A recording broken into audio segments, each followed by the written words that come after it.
Welcome, pilots of the virtual skies. As the sign says here at Tallinn Airport, I am hoping I'm pronouncing that correctly. This is Tallinn, Estonia. Welcome to Estonia. We have a beautiful 737-800 in KLM Royal Dutch Airlines livery, and we're on our way to Moscow, Russia. About a 460-mile flight. This regional airport is perfect for the 737, and this distance is right in the wheelhouse of the 737 as well. So we're going to have a cold and dark start, and boy, in these early morning conditions, it really is dark. But actually, it's not as dark as you might think. It's actually not the dead of night. You can tell by a little bit of blue on the horizon that we're not far away from sunrise, and I expect to get some nice eye candy today. We do have a jetway attached. It's actually a glass jetway. This scenery is provided by, and I'm going to mispronounce the name, I know it's Drzewiecki Designs. I know I ruined that. I was so impressed by these folks when they made the Snohomish County Payne Field Airport in my home of Washington State that I've been really sold on their scenery. So we'll enjoy this scenery both here at the start here in Estonia and also when we get to Moscow. Let's hop aboard. We're on the flight deck. Before we actually go much further, I like to try to follow some real life procedures, and an aircrew, before they even take their seats, have got some things to do. One of them is called the rainbow check, and the rainbow check is a procedure checking behind the seats on the flight deck. It starts out at either the right or the left side. You start on the floor, in this case the left side, and you would move your eyes along the inner cabin wall to the ceiling, down the opposing side, and onto the floor. And what you're looking for, you're checking all the circuit breakers behind the seats. Make sure the circuit breakers are all popped in. You want to look for emergency equipment. You want to look for the crash axe. Maybe there's a first aid kit back there. There's certainly a removable panel with the emergency escape rope. Make sure the rope is there. Make sure it's attached to the fuselage. Also, you want to check the Boeing manuals that might be back there, the POH, the Pilot Operating Handbook. Also, very important, check the logbooks, the airframe log, the engine logs. Look for any squawks, any write-ups on the airplane. Make sure that the minimum equipment list is there. That's a list of components that might be broken, but don't take away from the airworthiness of the aircraft. You can fly with certain things that are inoperative or broken, and then of course other items on that list would render the plane not operational.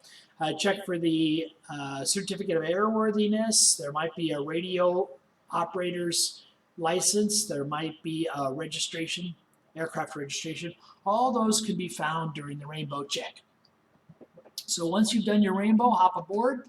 It is cold and dark, and I do mean dark. And sometimes finding these switches in the really, really dark cabin can be difficult. Unfortunately, we don't have ground power attached. So the easy way to find the battery switch is by looking for the faint outline of two dials on the number 4 panel. I'm sorry, the number 2 panel. I'll tell you about the numbering system of the panels here in just a bit. But there are 2 dials, and right below those 2 dials is the battery switch. So that's what I'm looking for now. And if I don't see it, sometimes what I like to do is to go ahead and attach ground power. Now, of course, in the real world, you might have a little flashlight with you. But what I'll do is I'll go down here to the electronic flight bag, to ground services, where it says GPU Connect. These are 2 carts that you might use to start, especially if your 737 is not equipped with an auxiliary power unit or a small turbine engine tucked into the tail. Many of the early 737s did not have an APU, and even today you can order a 737 without an APU, although it would be very rare. But we have a GPU or a ground power unit. There's also a huffer unit to provide pressurized air. We won't use that because we will depend on the APU. But now we have the ground power unit installed. We do now have ground power available. And right below that switch, I can toggle on ground power. And that gives us a little bit of rudimentary power. Now, hopefully with that, I have enough to find the battery switch. Again, 2 dials. It's right below the dials. I believe that's it. That's the battery. Okay, it's a guarded switch. There's a black guard on top of it. And immediately just to the right of that, I'm going to move the panel circuit breaker dials to bright. Here on the front of the flight deck, there's a couple more dials I can spin. Oh, here they are. Spin these to the right, get a little bit more illumination. There are a couple dials down here on the radio pedestal. I can spin for illumination. And way up at the top of the overhead, there's another set of dials. So there's a switch that turns on this dome light. There's a dim setting and there's also a bright setting. Although I must say that the overhead doesn't do much illumination. Anyway, that can give us a little bit of help. First time you're on the airplane and you've got the initial power on, absolute first step before you go any further, take the 4th switch to the left of this lower panel. I'm going to call this lower panel that's right on the edge of the overhead, I'm going to call it the light bar, even though it's got more than lights on it. But certainly it's got all the exterior light switches. Here in the middle are the engine start switches. There's also the APU start switch. But on the light bar, the 4th switch from the right, flip that down into the steady position, and that will turn on the position and navigation lights. Let's go outside and take a look and see what those look like. When you look at the plane from the rear, here on the wingtips, notice these white lights. Whenever you approach an aircraft from the rear, whether it's on the ground or in the air, you'll always see those white lights. And you should not, the airplane is designed so you do not see the green and the red navigation lights. Those only come into view when approaching from the side, or especially from the front. So when you look at the plane from the front, you'll notice that there is a red navigation light on the left side, as if you're on the flight deck. Of course, it's opposite when you look here from the nose. And on the right side of the aircraft, there is a green light. Red is for left, or in the Navy, it'd be port. Green is for right, or starboard. And there's an easy memory mnemonic to help you with that. If you remember, red is for port, just like you might find a red bottle of port wine, and port is for left. Now, port has 4 letters, and the word left has 4 letters. So left for port. Port is the color of red wine, and that's on the left. And the other light is green. That's on the starboard side. Let's hop back aboard. Of course, the way we got on board was an attached jetway. I love when an aircraft has an attached jetway. Not as common in Europe as it is in North America. This particular jetway is glass on the sides, so you can watch the people as they're boarding. Wonderful Drzewiecki Airport. You can't credit him enough for the eye candy, and that, of course, is one of the reasons I've chosen these 2 airports for our departure and our arrival. This is a medium-sized airport. It's got big 10,000-foot-long runways. It has ILS approaches. It can handle big modern aircraft. The next step on the overhead is to let the cabin crew came aboard at the same time as the flight crew, And anytime there's people in the cabin, you want to get the emergency exit lights on. That's the middle of this number 3 panel. Let me turn this light on, I'll talk about the panels. This is a guarded switch. So flip the guard down, and the emergency exit lights will come on. Right below that, you can turn on the fasten seatbelt lights and the chimes. We're going to have the passenger support pretty quick. But Boeing numbers these panels from left to right. You can either read the panel going up or down, vertically, it doesn't matter. Panel number 1, panel number 2 is to the immediate right of panel number 1. This panel number 3 in the center is a little narrower than the rest. Then there's panel number 4 and panel number 5.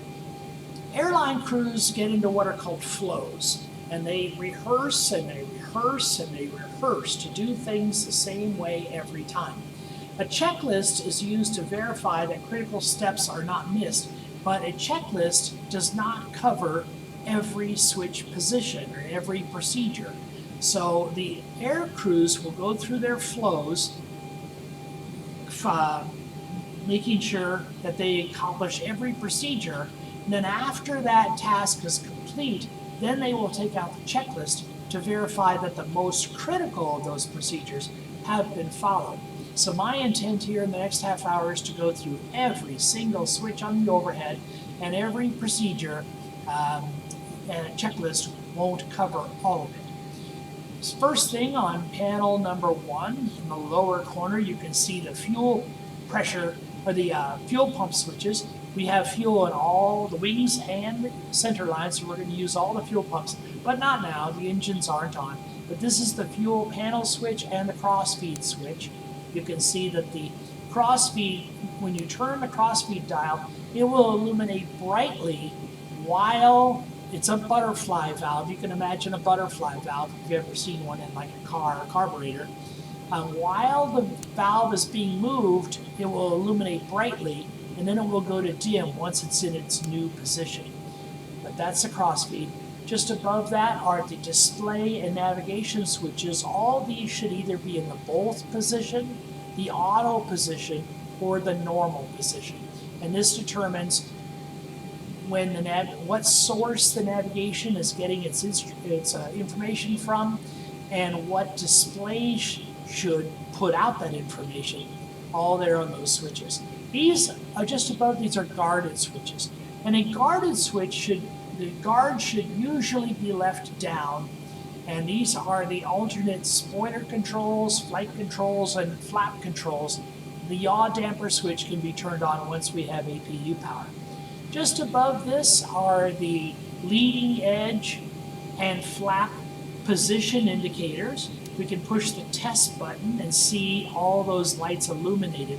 But once the flaps and slats are engaged, these illuminated surfaces will come to life, displaying their normal position.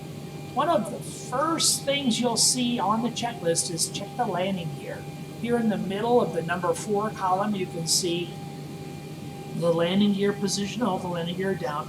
And that's just a backup of the main landing gear indication, which would be here on the flight deck. There you can see the 3 green landing gear all down. Just to the right of the leading edge and flaps and slats setting indicator is the IRS alignment dials. One of the longest procedures in the startup is aligning the IRS. So we want to get that started pretty fast. We're going to turn the left dial first to align and then to nav. The right dial first to align and then to nav. And just above it is a 2-position dial switch with a small dial on the top and a larger dial on the bottom. Go to the lower portion of the dial, spin that all the way clockwise, and the numeral 9 will illuminate. That tells us we have 9 minutes in the alignment process. Just to the right of that, we saw our dome switch. We have our crew oxygen gauge and our passenger oxygen control. These oxygen packs is a chemical pack that's located above each row of seats in the cabin. Let's say there are 3 seats in a row. Just above that, there are 4 masks. So for every 3 seats, there are 4 masks. Just in case a mother should have a lap child, she would have an extra oxygen mask. You would never put 2 lap children in the same row for that reason. You can flip up the guard on this switch, but do not, under any conditions, turn that switch from normal to on. You will immediately deploy all those passenger oxygen masks. They can't be repacked, and that will ruin your flight right there. The flight is immediately over. So leave that guarded switch down. Here's an electric and hydraulic engine panel you can monitor. Just above that are the microphone selection buttons and the speaker selection buttons for one of our 3 microphone and speaker controls. The upper row is a microphone selector. The first to the left indication is for the pilot flying position. The second would be for the pilot not flying position on the right, and then the far control is for the public address system. This particular control we're going to leave for the PA, public address, so that far position is where you want the microphone selected. For the speakers, let's turn on the COM1 speaker by pushing that first button in. It's also very common in aviation to also have the COM2 position. Pilots will often use 2 radios at the same time. Maybe you're talking to air traffic control on one frequency and you're listening to recorded information on another frequency. Maybe you're monitoring the air traffic control on one frequency and you're talking to another airborne pilot on another frequency. So it's not uncommon to use 2 radios at once, but for our purposes, we're just going to leave the COM1 speaker on, turn off COM2. Right below that, turn on NAV1 speaker. Each navigation aid puts out a Morse identifier. We want to be able to tune in and listen to that Morse frequency on NAV1. And also at the far row of the bottom, turn on the marker beacon speaker. When we come in for a land, there's an outer marker, a middle marker, and an inner marker, and each one of these will have an identifier. And if you turn on that speaker, you'll be able to hear that upon landing. To the right of that is our flight recorder. We're going to leave the guarded position on, and it will naturally be in the off position. A couple more tests we can do here. We can do a mock airspeed warning test.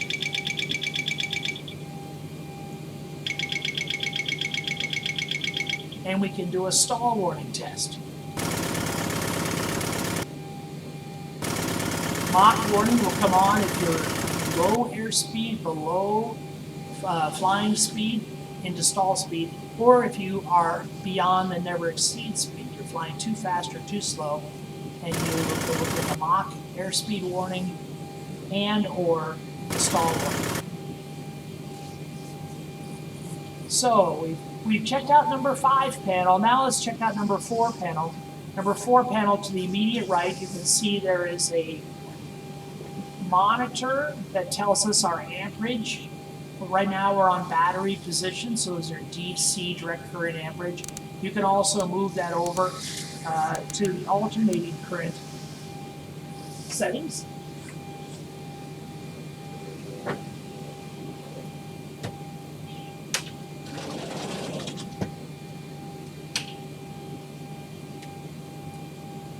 Looks like in my home they're doing a little landscaping, and the guy with the edger was about to go wild. I didn't want that noise to infiltrate our flight deck, so I took a moment out and closed those windows.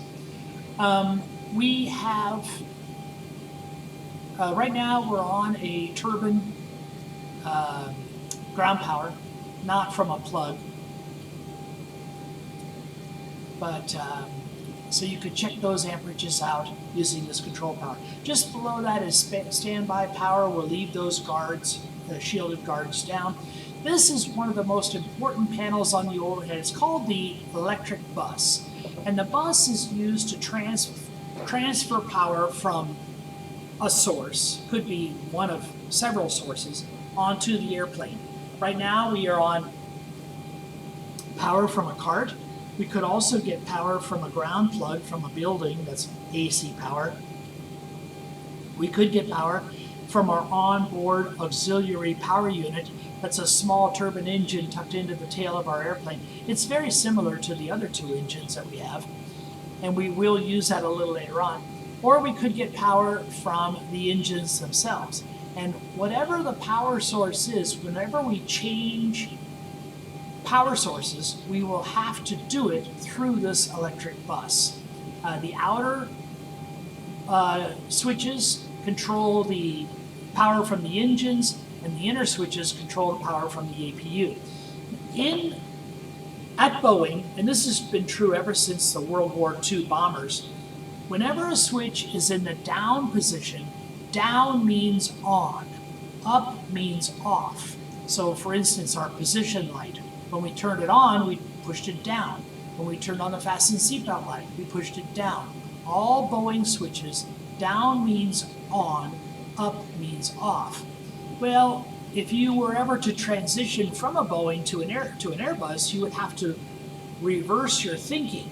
In Europe, up means on and down means off, very much like a light switch.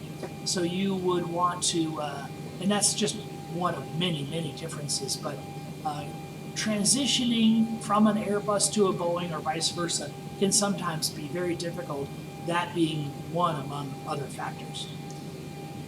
Okay, we have finished our number 4 panel. At your bottom of number 4, you can test out the windshield wipers. You can use the windshield wipers on the ground and at low altitude to get into a different position so you can see those windshield wipers.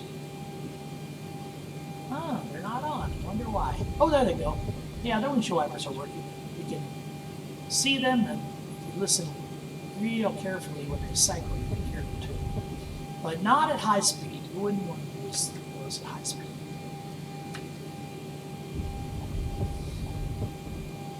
Okay, number 4 panel is complete. Number 3 panel, we've got our attend button.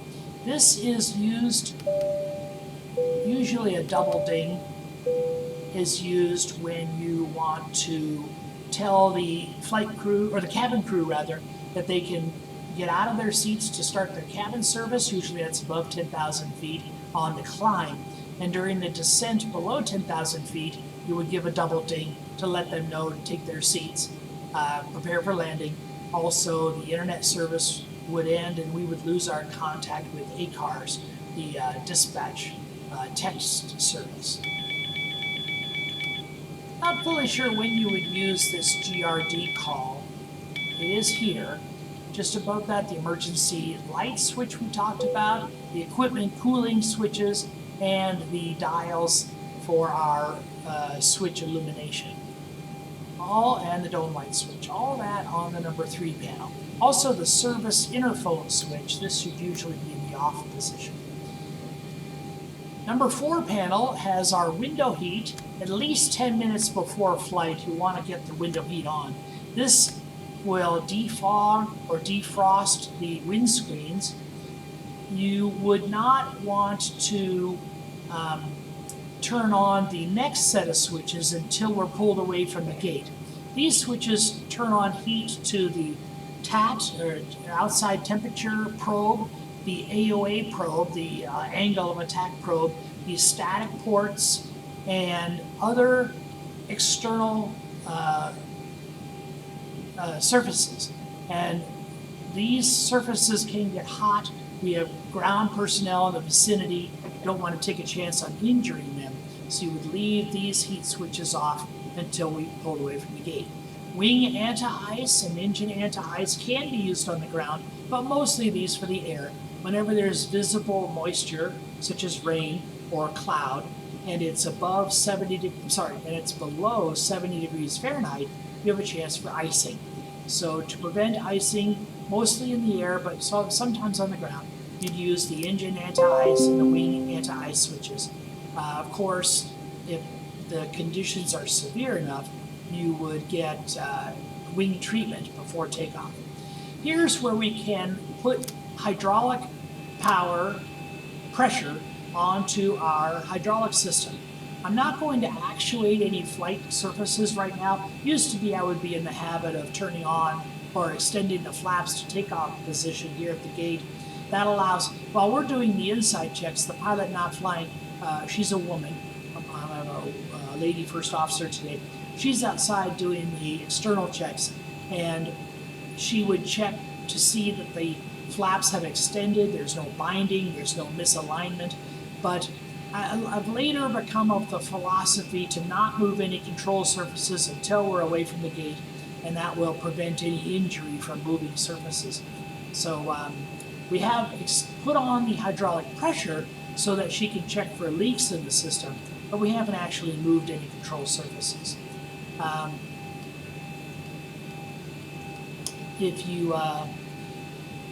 This is our cabin pressure monitoring dials, and if we get an altitude warning, this switch will turn off that warning.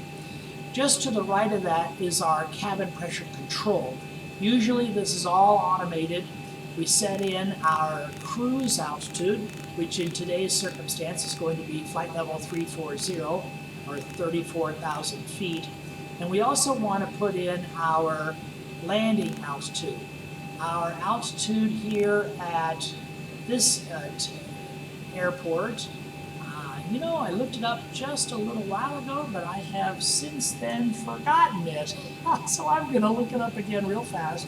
Go to my electronic flight bag. Here on what's called the Abbey tab, I can choose airport, and I can type in our airport code, which is Echo Echo Tango November, Echo Echo Tango November, and from that, Tallinn is the name of the airport in Tallinn, Estonia, and our elevation is 130 feet,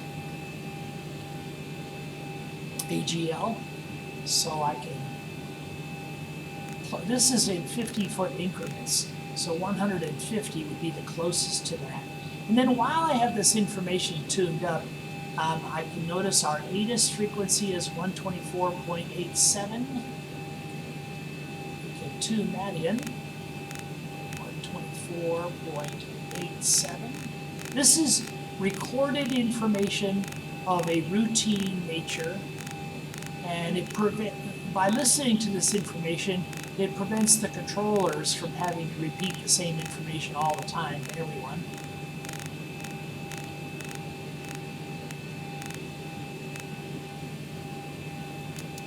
Limit media information November 1820 Zulu wind 09 to at date knots.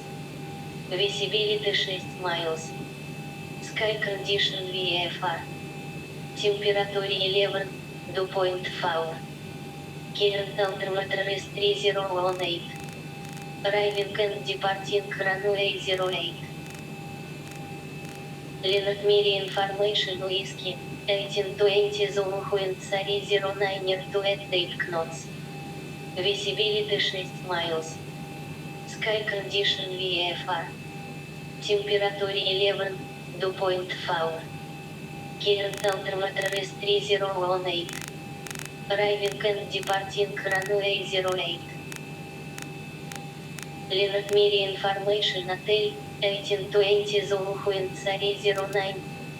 From that information, I got our runway 8. I also got our altimeter setting. Here in Europe, below 7,000 feet, all pilots fly on the local altimeter setting, and this is a measure of pressure altitude. The air at higher pressures, the air molecules are further apart, and it's called stretching the altitude.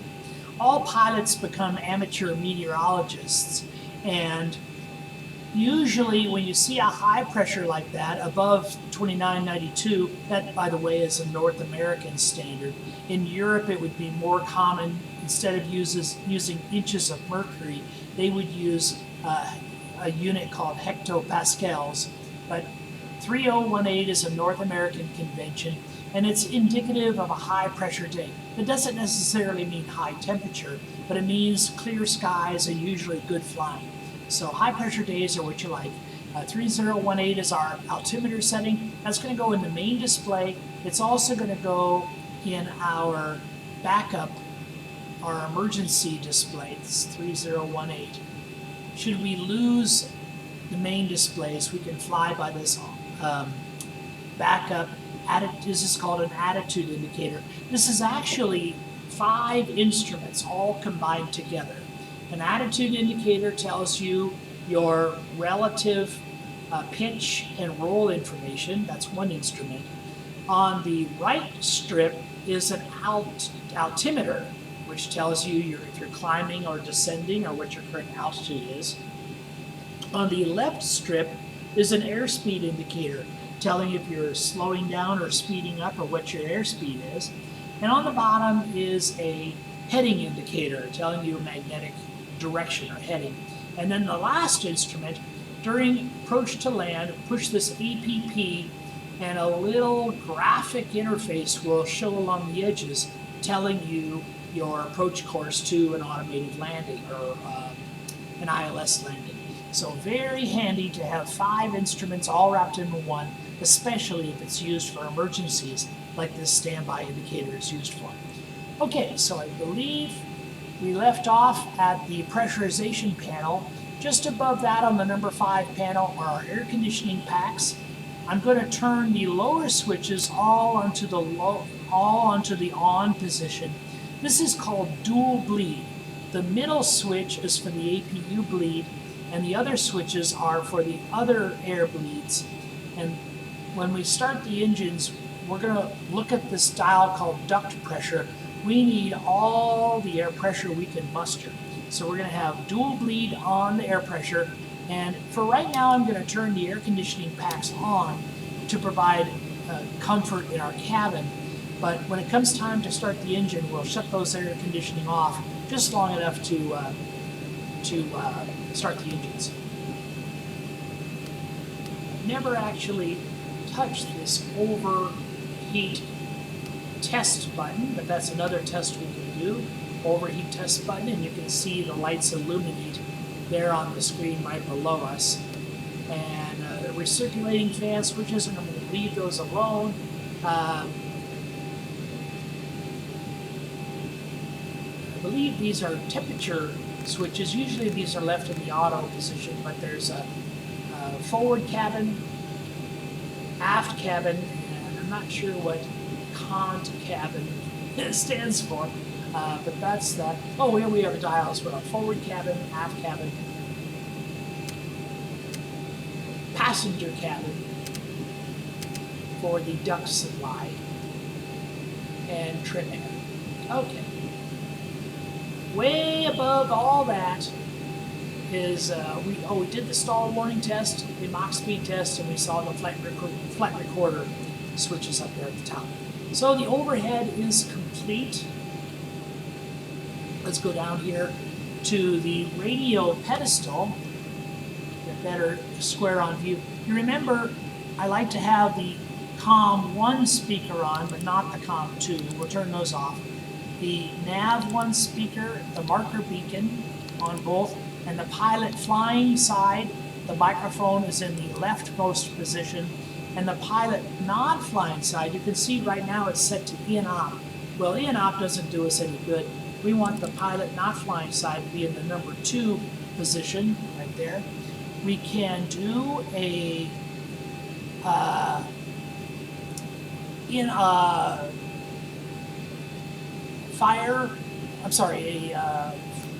fault APU in-op test by flipping that switch to the right, to the left.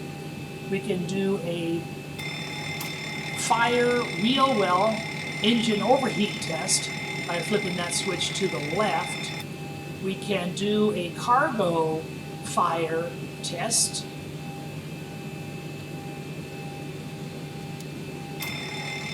by hitting that button right there on the cargo panel. We can do a engine bottle release test. That APU. There's three basic engines. The number 1, number 2, and APU. They're all turbine engines, so they're very much the same. And just above that, here on the main panel,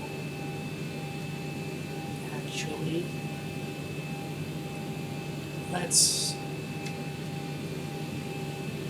go to we can do a full light test. This test will illuminate every, full light test. This illuminates every light bulb, every LED. Do a full scan. Make sure we don't have, you can see there's some spare bulbs located in this panel right here. We talked about having all the circuit breakers in. We talked about there's an emergency escape rope. Make sure the rope is in there. Make sure it's attached to the bulkhead.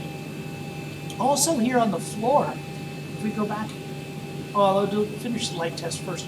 Check every light bulb in the house. They're all illuminated now with that light test. When we come back here and turn that light test off, we can also go next door and check the auto throttle and autopilot tests, both on the first officer side and on the pilot side.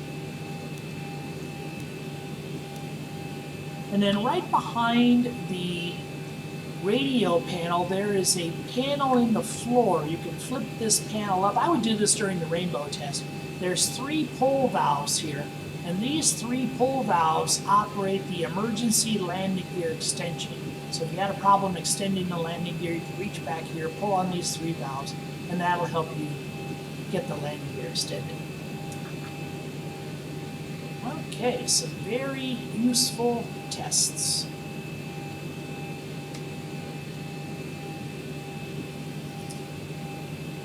Let's get the passengers aboard. So I'm going to go to the home screen. First thing I want to do is make sure that the parking brake is set. That big red light is illuminated. I also want to check for chocks under the tires. Now when you look at this, whenever you see something like this, this command is what you want to do. In other words, if I push this button, I'm going to remove the chocks. But the state the aircraft is currently in is going to be the opposite of what you see here. In other words, when I see the button that says remove chocks, that means that right now the chocks are installed. And that's what I want. I want the blocks of wood underneath the tires. Let's say I go to the door panel. Right now, all the doors are closed. But because it's the opposite of what you're reading right here. If I want to open the forward entry, I push that. That's going to open the forward door, and that's what I want because passengers are about to board. I also want to open the forward cargo door and the aft cargo door. If we were allowing the service trucks to access, I would open up the forward service entrance on the right side of the cabin and the aft service entrance. But I'm going to leave this off for right now. But we do have hydraulics on the airplane, so these forward and aft cargo doors can open, the baggage can be boarded, and most importantly, we can open that forward cabin door, and we can go to the PA system. There are different PA PAX settings depending on which airline we're operating. Today we're operating KLM, or Royal Dutch Airlines. United, Southwest 1, Southwest 2, American Airlines, Delta 1, Ryanair, TUI Fly, German. There are 24 different sets. 2, 1, 2, 3, 4. I'm going to use number 4, which is a generic set. It can be used for any airline, but we are KLM today. And now that we have the passenger set, I'm going to push start flight leg, and that will allow the passengers to start pulling to board. You might hear them in the background. You wanted to get those chocks and parking brake on, because if those are not set, you might have a misalignment of the jet bridge to the aircraft. Hello, this is Brad. Hey, Fritz, what's going on? I'm on it, baby. I get to go all the way this time? Wonderful. Thanks. Bye. My boss just called. I live in Minnesota. I get to go to New York City tomorrow, so that should be fun. And, okay, so we got a good alignment between the jet bridge and the aircraft. We can let the passengers aboard. You'll start to hear them in the background as we continue on. Okay, let's get our clearance for our flight. This will be our first interaction with air traffic control. Sometimes I have some issues with this air traffic control program, but we're going to try it. Right, let's talk about the transponder a little bit. This transponder is a way of sending a digital message down to air traffic control. And every flight on a instrument procedure, which we're all going to be on instrument procedures here in commercial operations, you would use a specified number given to you by air traffic control. But if you are in what's called visual flight rules and you're flying in Europe, you would use a code of 2000. In North America, this code would be 1200 or 1200. There are a couple of emergency codes that you should learn. They are 7500, 7500. That's the hijack code. If the airplane were to become hijacked, you would dial in very discreetly without anyone knowing. You would reach down here and dial in 7500. That would let air traffic controls know that you were in a hijack situation. Another code is 7600. That's loss of communications. You're unable to use your radios, 7600. And the final code is 7700. And that's the general emergency code. You have an unspecified emergency. And the way I remember those, 77s is really easy because I associate 77 with being lucky. Let's say you're at Las Vegas and you hold a slot handle down and you get 777, well, that's very lucky. You're going to get a big jackpot. So 777, just think of the opposite of that as unlucky, and that's the emergency code. 7600, I always think of the Patriots and the Revolution, American Revolution, spirit of 76. That's 7600. And in the Old North courthouse or church or whatever it was, Old North Tower, it was 1 if by land and 2 if by sea, and they were communicating. So 7600, spirit of 76, that's communication, that's loss of communication. And the last one, 7500, hijack, I always think of those airport movies back in the 70s, and I don't know specifically, but there might have been a movie called Airport 75, and it was about a hijacking. So that's how I remember 7500, hijack, 7600, communication, and 7700 is emergency. Right now we're in a standby position. We want to rotate this dial into the TA position. There's a couple of different settings.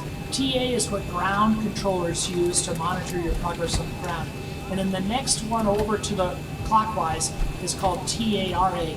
That's for monitoring you in flight. Don't flip this all the way clockwise while you're in the ground because the radio frequencies can be harmful. But leave that in the TA position, and then we will talk to air traffic control and we will get our clearance. Tower KLM Ford Tree, ready to copy.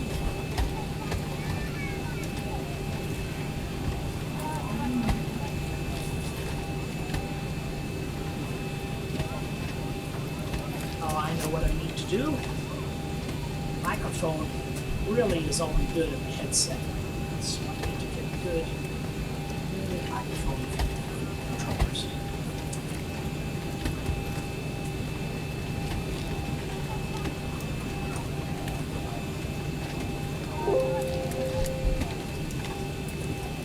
Leonard Media Information Mickey, 1820 Zulu Queen Sari 09 to Date Knots.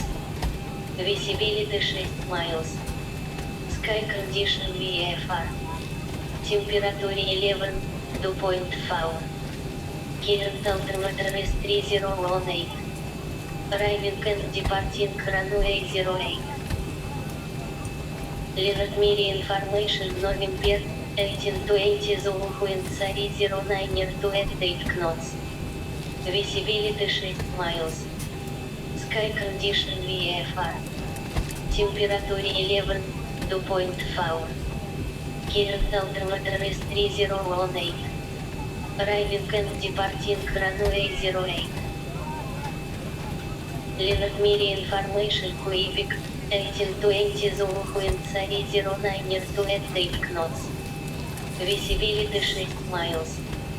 Sky condition VFR. Temperature 11, dew point 5. Leonard Miri information.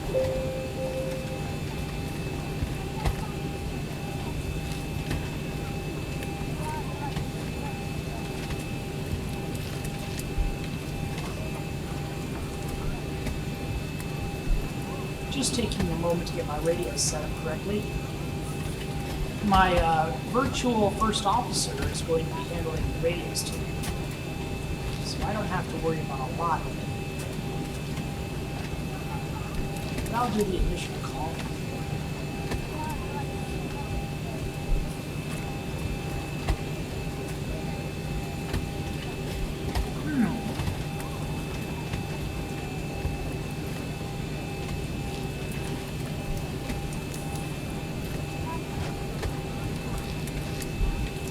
Okay, 135.9 is the correct frequency.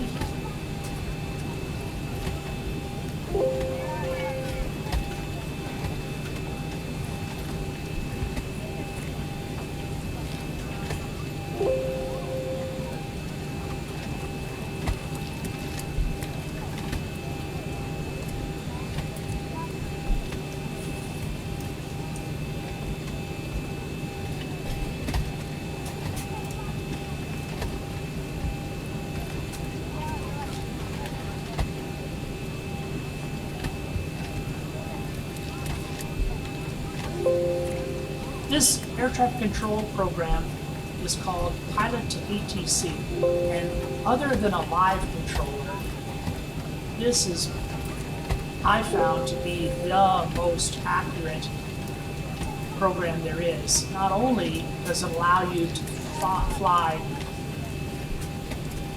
real-world procedures, SIDS and STARS, standard instrument departures and standard arrival routes, but it also will provide other traffic.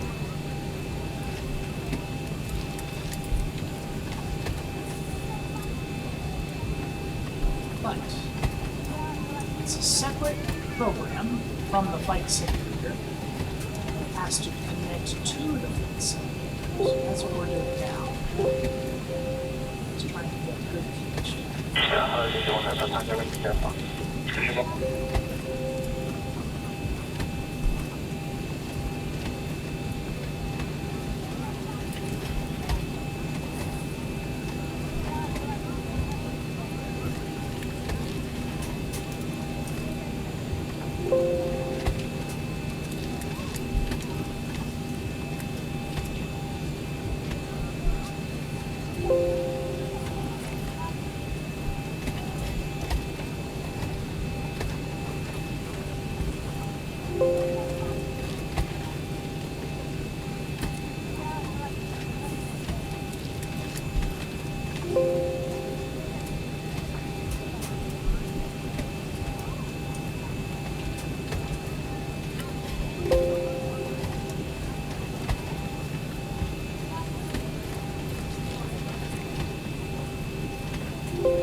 Getting 2 out of 3. I'm getting the connection, I'm getting the validation of the flight plan, but the third step is to file the flight plan. It's not accepted. Okay. Well, I'll tell you what I'm going to do in the meantime. going to set up the flight in the flight management computer. We'll let the air traffic control chew on itself for a little while. Maybe it'll figure things out. But so into the FMS flight management computer.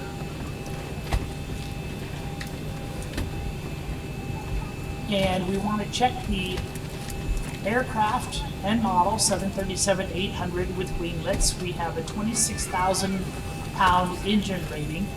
We look at this nav data. This is the database that's in the computer, and we do know that this information is old. And I'm sure probably get a warning about that in just a bit.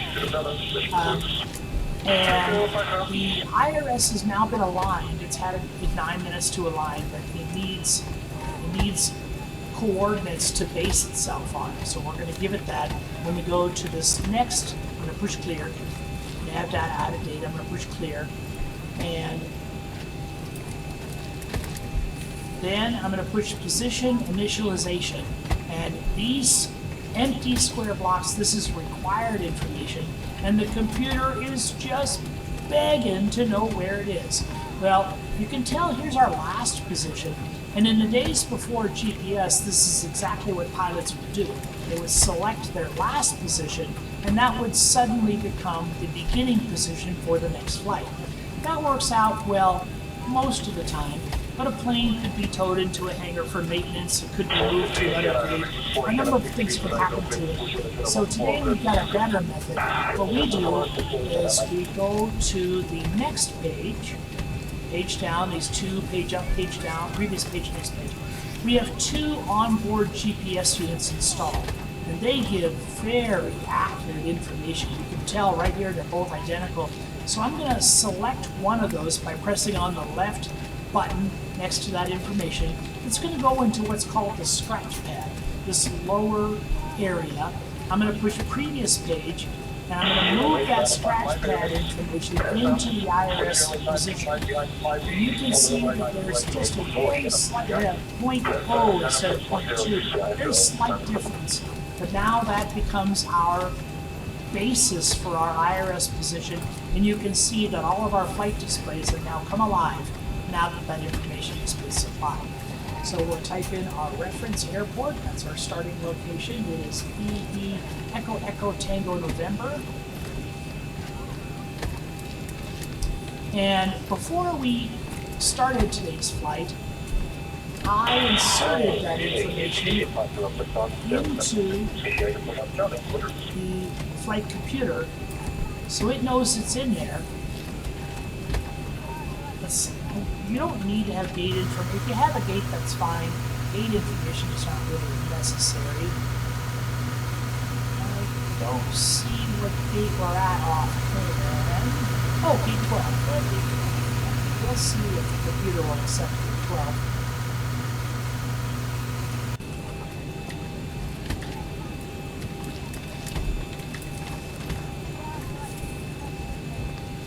Nice to have, but not necessary. Okay, notice how the origin has been left in the scratch pad for convenience. We'll type that in. And because we have a route already in the computer, I am going to type the origin, Echo, Echo, Tango, November, and type the destination, which is destination in Russia is Uniform, Uniform, Echo, Echo. And because I've already put it in there, it should come up as what's called a company route. And it did. What that means is that our waypoints have automatically been loaded for us. Now I'll show you what happens if you don't have that or don't want to do that ahead of time, what the option is. But before we do that, let me put in KLM space 43, and that tells, it comes up on the air traffic controller's radar screen what our flight number is, and it helps it out a bit. But just go to the next page here on the route, and here you can see our routing. One side is what's called the via, that's how you get there, and the other side is the where you're going to. So we're going to Beer C, how are we getting there? We're going by the Beers 1S departure. We're going to Gopher. How are you getting there? By the SWO6A route. So this is called a discontinuity. This is a difference between our departure and our en route. And to get rid of that discontinuity, I'm just going to click on the one right below the discontinuity. Oh. I'm sorry, this is in the route page. Let's go.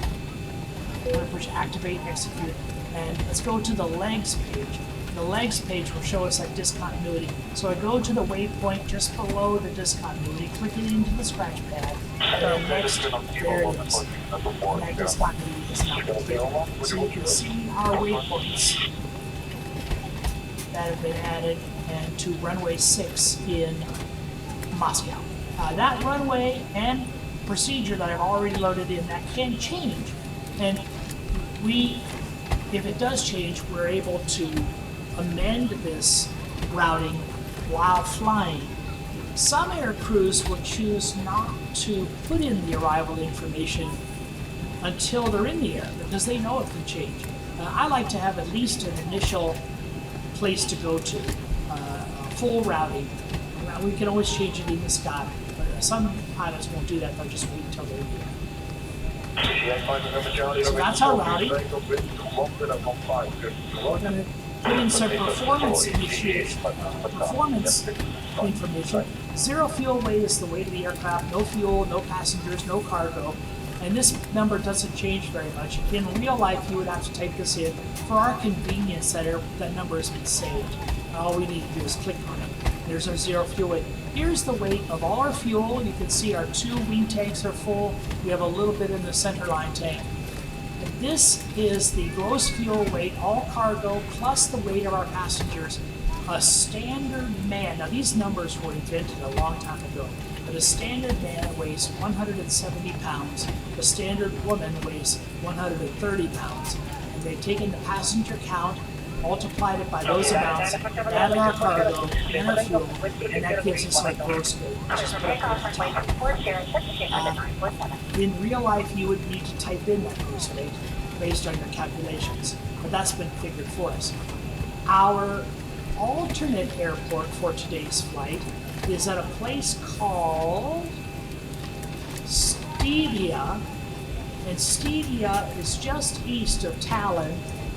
So basically, if we have a problem, we're going to fly basically back to our point of origin, back to Stevia, and that is airport code Echo Echo Echo Lima. But we don't have to worry about that, but we do need enough fuel to get there. So I'm going to put in 2.2 thousand pounds of reserves. And a cost index is a number between 0 and 100.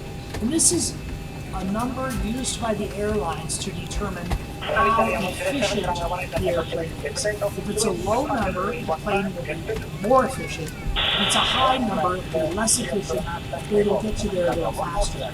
Mostly what this does, it affects your cruise speed. So I like to choose a number that's a little on the high side, there's 85. And that will keep us at a higher cruise speed. And if we want to, during the en route portion, we can even speed up a little bit more and make the plane less efficient, but get there a little faster. We have planned our flight for cruise altitude at flight level 340. The computer has determined that flight 4, I'm sorry, let's make this 3. Okay, well, we're going to use 340. The computer has determined that flight level 410 is the most efficient. Actually, this goes against one of the rules of aviation. Usually, if you're flying east, you would choose an altitude with an odd number. East is odd. Flying west is even. And that gives you 1,000 feet of automatic separation. I don't exactly know what they're doing in Europe, but for some reason, the flight computer accepted my 340, so that's what I've chosen. I'm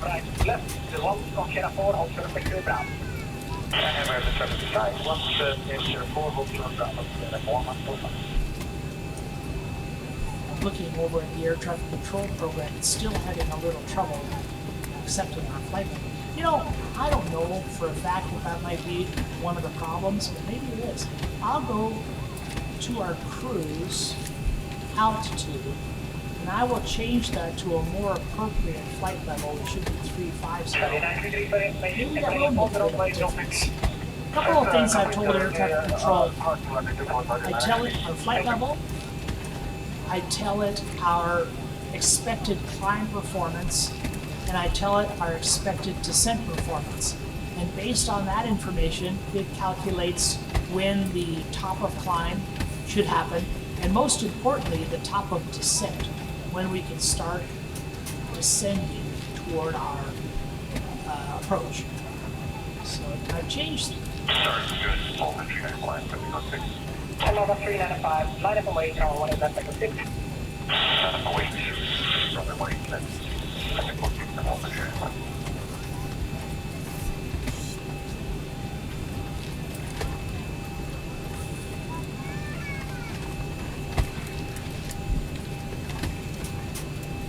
I'm not real sure about that. Okay. N1 limit. Most, if we had a short runway, we would not use a D rate. D rate, we are 26,000 pounds of engine thrust, but we could choose to make the engines run at only 24,000 pounds or even at 22,000 pounds. This is called a D rate. It's used to extend engine life. It's mostly used for noise abatement. If you have a noise abatement procedure, you want to be kind to the neighbors. If we had a short runway, we would not use a D rate. We would use all of our takeoff thrust to climb out as quickly and on a short runway as possible. We've got a 10,000 foot runway, so I am going to derate the thrust by choosing this N1 limit takeoff 2 and climb 2 performance. That's a shallower climb and a longer roll on the takeoff to derate the takeoff, use less power, and for noise abatement. 505 is normally a flap setting. There are very, very few conditions where you wouldn't use 5. I don't know what they are. Center of gravity, this would be a number that you would calculate. In our case, the flight simulator will calculate that for us. And also, it will give us a trim setting. Right below here is a motorized wheel. This wheel is motorized, and in flight, as soon as we go to autopilot, the autopilot will control this motorized wheel. You will see it spin, but more importantly, you're going to hear it spin. Right now, it's set at a takeoff setting of 5. We're going to move that 1/4 way towards 6, which is 5.25, and that will be our setting for takeoff. We can verify these, what are called V speeds. V1 is the rejected takeoff speed. If we encounter a situation that will not allow us to continue takeoff, we will abort the takeoff before V1, stop on the limit. And just above, there's a dial here called the brake control. We're going to move this into RTO, or rejected takeoff. And that's what we would use. That would, if we let up on the throttle, the brakes will immediately come on, and they will stop us before, if we make that decision before V1. So we're going to acknowledge V1 by pressing that right button. VR is our rotate speed, and V2 is the flying speed. V flying speed. And because that flying speed is so important, we're going to type or dial in 134 into our mode control panel. Also, I'm going to turn the flight director on the right hand side, flight director on the left hand side.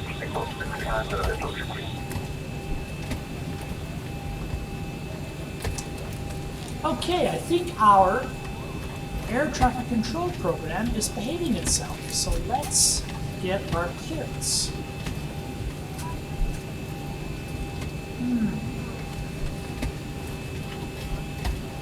Maybe, maybe not.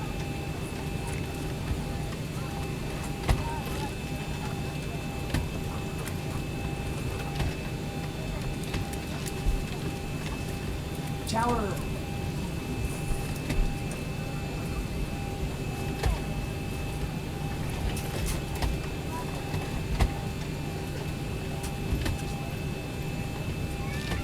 have a. Today from Delta, 2405, clear for the Echo, the wind 270 to 815, good 2 3.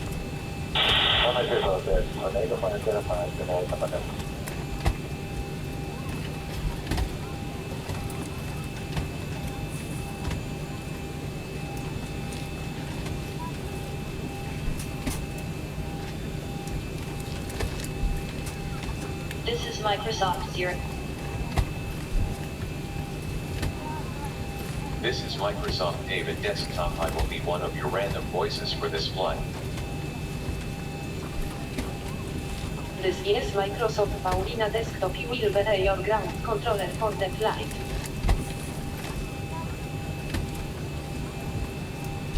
Okay, still having problems.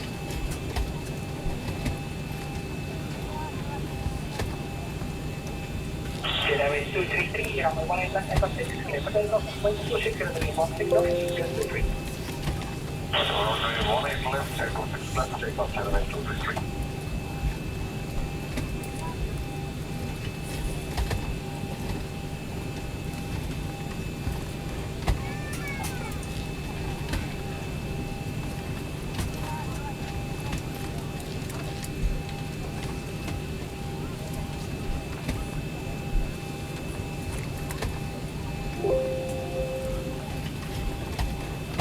Linux Media Information Echo 1850 Zulu Wind 09 to 8 knots.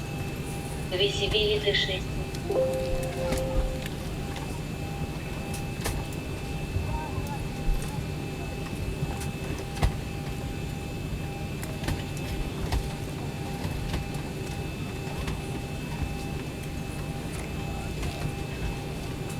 Linux Media Information Uniform 1850 Zulu Wind 09 to 8 knots.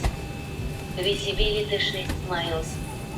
Sky condition VFR.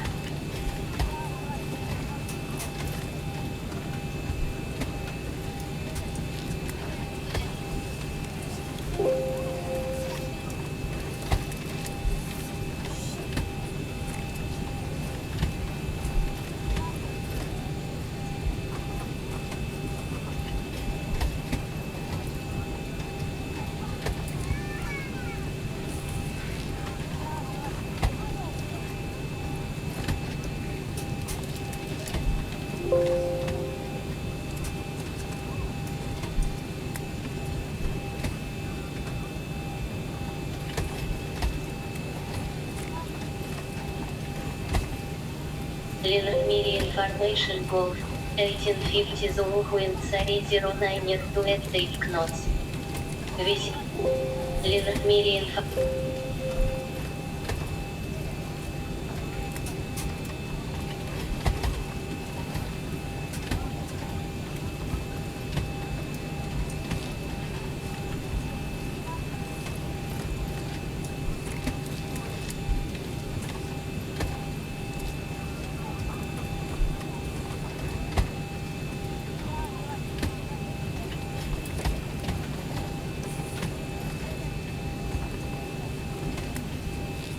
Linux Media Information Bravo 1850 Zulu Wind 09 to 8 knots. Visibility Linux Media Information India 1850 Zulu Wind 09 to 8 knots. Visibility Linux Media Info.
there are 3 different states to this air traffic control program. There is disconnected, is not talking to the flight simulator.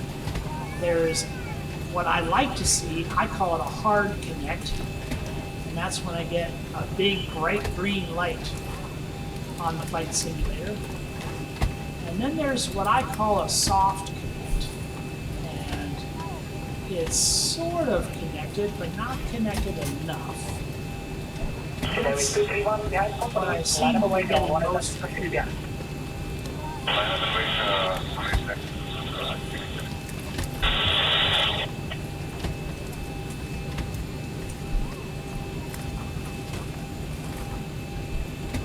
Okay, this should be a hard connect.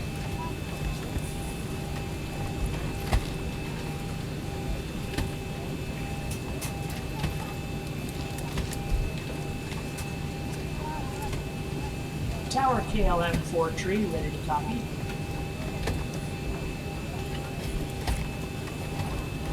KLM 43 is cleared to uniform Echo. Here we go. Fly the Burs 1S departure with the Bursey transition, then as filed. Expect departure runway 08. Climb to 4,000 feet via the departure. Expect higher clearances 2 minutes after departure. Squawk 4111. KLM 43 is clear to uniform Echo Echo. Fly the BIRS-1S departure with the Bursey transition, then as filed. Climb to 4,000 feet via the departure. Expect higher clearances 2 minutes after departure. Squawk 4111. KLM 43 rearback correct. Altimeter 3021, let us know when you're ready for pushback. Altimeter 3021 KLM 43. The altimeter had been 3018, now it's gone to 3021, so the high pressure day is becoming even a little bit more of a high pressure day. All pilots, by the nature of the environment they work in, tend to become amateur meteorologists, and that's certainly true here. We got our pressure setting, we got our initial altitude, and most importantly, we verified our runway as runway number 8. So let's plan for our pushback. We have a wonderful add-on program called Better Pushback. It's here in the Abby tab. Hope I take that back. It is in the Ground Services tab. Better Pushback. First thing to do is to pre-plan it. Now I've done this before, so I've already got a good spot picked out, but you would move the icon to where you want the plane to be. You would spin on the mouse wheel to where you want to be pushed back to, and then you would either hit the enter button. All right, Captain, got the directions. Let me know through the menu when you're ready. Okay, B is ready for pushback. Let's request pushback from air traffic control. Tower, KLM 4 tree, ready for pushback and engine start. KLM 43 pushback and engine start approved. Pushback and engine start approved KLM 43. So let's turn the APU on, the auxiliary power unit. Remember, we're getting our power right now from a little cart, but we can't take that cart with us. We've got to have some type of power to transition from, once we're in the pushback, and we unplug from the cart, we still have to have electrical power. Also, this APU is going to supply us with the bleeding, the high pressure air that we'll need for engine start. So watch the exhaust gas temperature gauge climb all the way up, and then when it descends into its operating range, the low oil pressure light will go out, it just did, and then once it's in its operating range, we'll be able to transfer power from the ground cart onto, which is now supporting the bus. It will go off, ground power will come off from the ground cart, and will now be provided from the APU. These 2 inner switches, there we go. APU generator off the bus, and we're going to put it on the bus. Now we're on the APU. Also, you can watch this dial in the number 5 panel you can see how we've got a fair amount of air pressure. We're going to need all the air pressure we can get. So we're going to turn off the air conditioning packs. Watch that air pressure climb. Turn. Now you can start either one, left or right, one or two, it doesn't matter which one, but usually in airline operations you would alternate back and forth between the two just to reduce wear, or let them wear evenly. Let's turn the fuel pumps on here on the number 1 panel. Wing tanks and center tanks. We will move the number 2 switch into the ground position, 1 click to the left, counterclockwise. We will monitor, the start valve open light came on. When the low oil pressure light comes off, we'll know it's time to feed. There, it just came off. We can move the cutoff valve into the idle position, and the number 2 engine will roar to life. Make sure the throttles are down in the idle position. Now we can move up, flip that switch into the number 1 position. See how the number 2 dial automatically flipped into the auto position? Move that to ground. The start valve open light came on. If you have a not only are we waiting for low oil pressure light to go off, but if you flip over and you want to look at the N1 gauge, the N1 gauge should reach 20.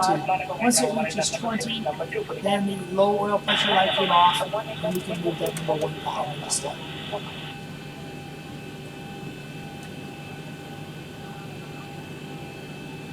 Now that we've got a good engine start, we can turn the air conditioning packs back on. We can turn the isolation valve here in the middle to the auto position. We can see how this, on the number 5 panel, we get a warning light for dual bleed. That's not normal, and the reason, part of that bleed's coming from the APU. We'll shut off that APU bleed, get rid of that indication. We are now done using the APU, so we can turn the APU off. Oops. Forgot to switch. We need to go back to the bus, transfer power from the engines onto the bus, and then we can turn the APU off. Did that a little too quickly. Okay, we're on engine power. We're off of ground power. We're off of the APU. And the ground power is still available. That means that the card is still attached. Let's go down and disconnect that cart. Ground services, disconnect the cart. Let's make sure all the doors are closed. All the doors are closed and locked. The cabin crew is doing a great job out there. Speaking of cabin crew, let's let them know we are ready for a flight. Flight attendants, please be seated for departure. Turn on the anti-collision. Leave the position light into the steady position. We're going to flip it into strobes. Okay, the cabin is secured. Have a good flight. Turn the logo light Boarding on. is now complete. Flight attendants prepare the cabins. Verify arm door standby for all call. And we will request Alright, we've got everyone strapped in. Give us a ring if you need an anything. engine start. Oh, we've already gotten our approval for pushback and engine start. We'll get the tow on the way. Great news, Captain. Your tow's coming. Great news, Captain. Our tow is coming.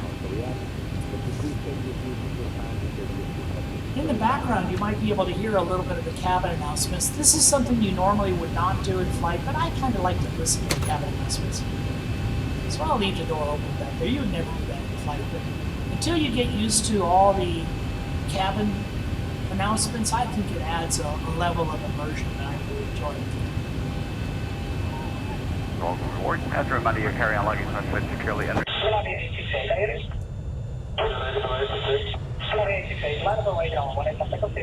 The jetway has been pulled away.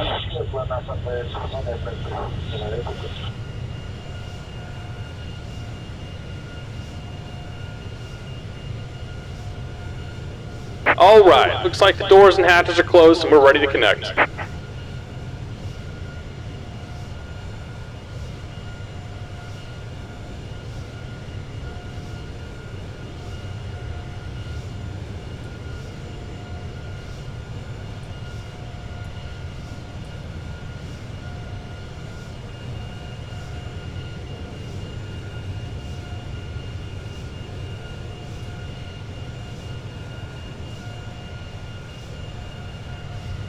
Copy 868, Runway 1 at Echo 6, clear for takeoff, with 200 degrees 15. Good for good.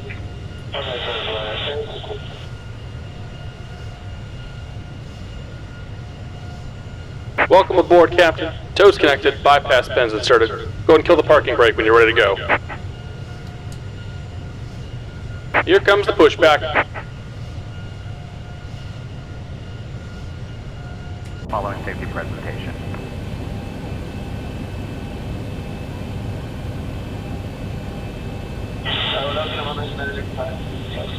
Zero 199, the line away down 1 at Echo 5.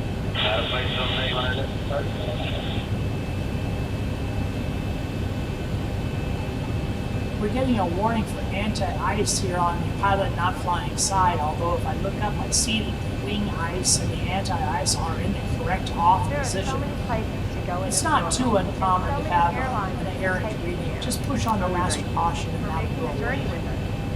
Thank you. And now we'd like you to pay attention to the following safety video. First, please fasten your seatbelt. To fasten your seatbelt, insert the I'm metal going to tube extend the flaps into the takeoff configuration, 5 degrees of flaps for takeoff. That's 3 notches, which will be pilots refer to this movement as notches of flaps. They also use the word to use the flaps. So 5 degrees, I can also turn on the probe heat. I can move the yaw damper switch into on. I can go down and turn the TARA switch on the transponder. This is visible to air traffic control while we're in the air. Notice the TFC, the little blue indication here on the, it's on the right display panel, but it's in the lower left corner. A little blue mark that says TFC. Also, we're taking off on runway 8. By looking at the display, you can tell we're right at the takeoff end of runway 8. That's runway 8 right over there. We're going to have the shortest taxi known to man. In an emergency evacuation, leave all carry-on bags behind and quickly proceed to your exit. If the aircraft cabin loses Just about done here. Go ahead and set your parking brake.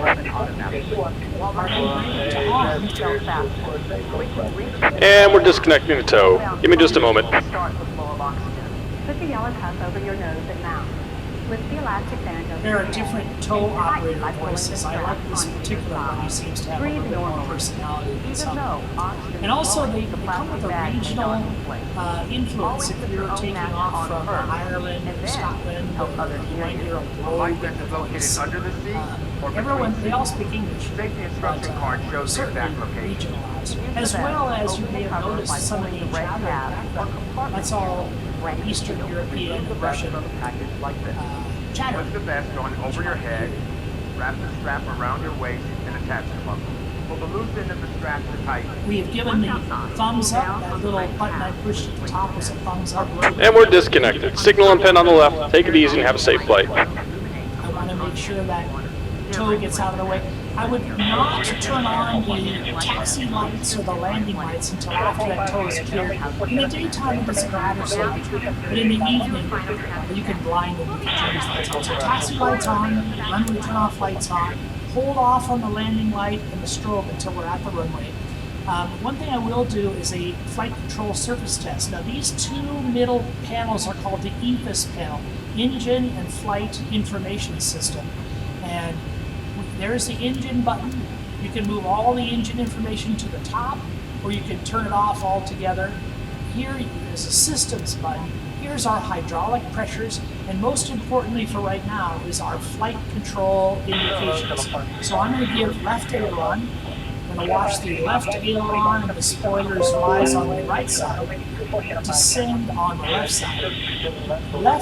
Left aileron, descend on the right, climb on the left, pitch down. You can watch the elevator pitch into the down position, pitch up, elevator pitches into the up position, rudder to the right. Also notice the rudder pedals will move along as well, rudder to the right, and also the steering tiller. This little wheel here is called the steering tiller, and that's used to move the plane on the ground. So rudder pedals, steering tiller, and the rudder control all synchronized together. And then finally, the last control is the spoiler control. And the spoiler should move up together, up and down. In the stowed position, they would not be used. And then to use the spoilers, lift up and then back. And then one position back is called the armed position.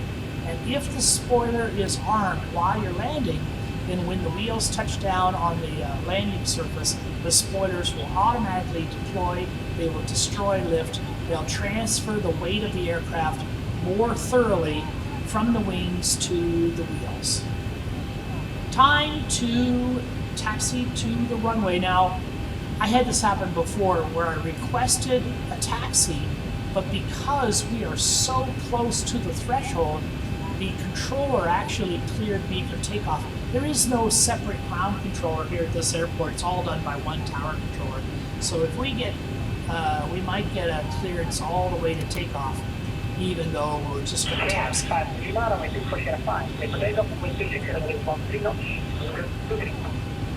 KLM 4 ready for taxi, runway 8. KLM 43 taxi to runway 08 via taxiways Bravo. Hold short runway 08. Taxi to runway 08 via taxiways Bravo. Hold short runway 08 KLM 43. Okay, in this case, she did what she was supposed to. She only cleared us to the runway, but the runway is very close.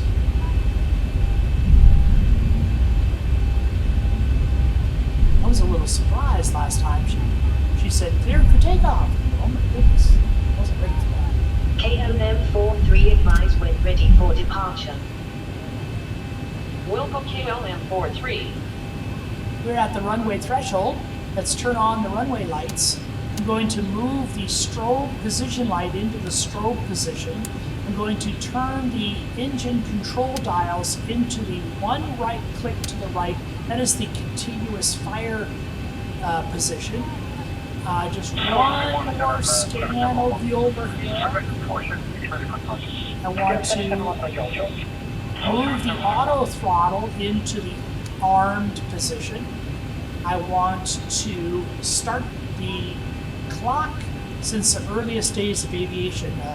The clock is operating. You may have seen on some of those Right Stuff, some of those space movies.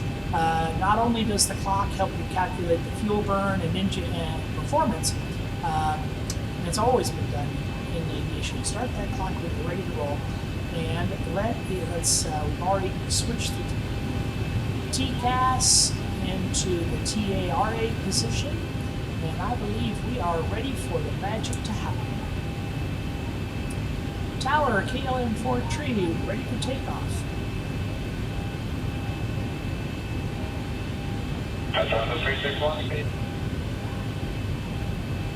KLM 43 winds are 102 at 5 knots cleared for takeoff. Runway 08. Cleared for takeoff. Runway 08 KLM 43. Once I get on the runway, I'm going to move the throttles to the 50% position. And then I'm going to engage the TOGA switch, takeoff, go around switch, and that's going to control our D-rate. Remember, we have a slightly less powerful takeoff called a D-rated takeoff for noise abatement.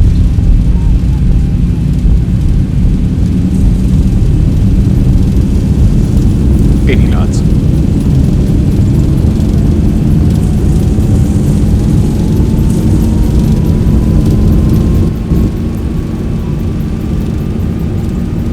V1.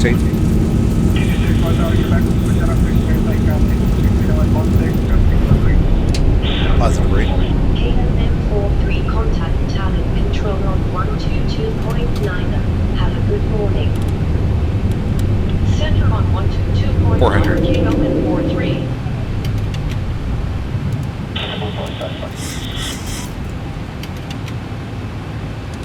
Center KLM 43 climbing to 4,000 feet. 1,000. KLM 43, good morning. Radar contact.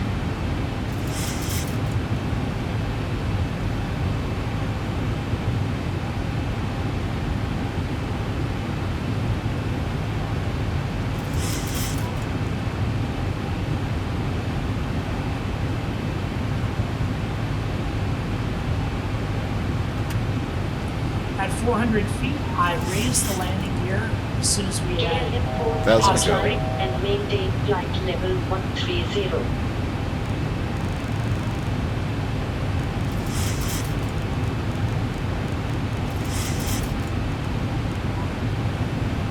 At positive rate, I raised the Climb and landing gear. maintain flight level 130 KLM 43. First, I removed one notch of flaps, and then I removed two notches of flaps. When we were above 1,000 feet, I initiated Command A, which is the main autopilot computer, LNAV, lateral navigation, and VNAV, vertical navigation, and that got us set on our course. Then I raised the final notch of flaps, and I moved the auto brake from the RTO rejected takeoff position over to the maximum position for landing. I probably won't use maximum for landing. Usually I land with setting number 2. But initially I start out with max, and then depending on surface conditions, then I will change that. Here in Europe, now notice how our altimeter setting changed to gold. It used to be green. In Europe, the transition altitude is 7,000 feet. So at 7,000 feet, no longer do we use the local altimeter setting. We all go to a standard pressure setting by pushing the STD here in the upper right dial on the left side of the MCP. And that means that all planes above 7,000 feet, they're coming from New York, they're coming from London, they're coming from Paris, everyone is flying at the same pressure level, so we're all at the same regulated altitude, regardless of what the local pressure is on the surface. In the United States, in North America, that pressure would be 18,000 feet, so we would climb much higher before we would make that switch. Now we're approaching 10,000 feet. At 10,000 feet, we're going to give a double ding to our attendants, let them know they can get out of their seats to do their job. We can also turn off the continuous firing of the engines. We can turn off the taxi lights and the runway lights, but the lights on the right-hand side of the light bar, we're going to leave those as they are.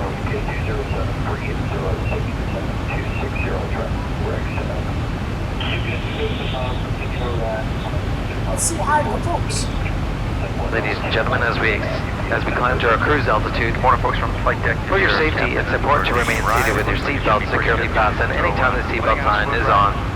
Even if the sign is off, please keep your seatbelt fastened in case we experience unexpected rough air. Also remember to use caution when opening overhead bins, as items may have shifted during the flight. We've now reached an altitude where it is safe to use approved electronic devices. Please be reminded that FIDA regulations prohibit the use of cellular network services during the flight. After the meal service, duty-free sales will begin. The catalog in your seat pocket describes the merchandise available today. We accept all major credit cards, US dollars, and other currencies for duty-free purchases. Due to security regulations, we'd like to remind you about restrictions to carry on baggage containing liquids, gels, or creams.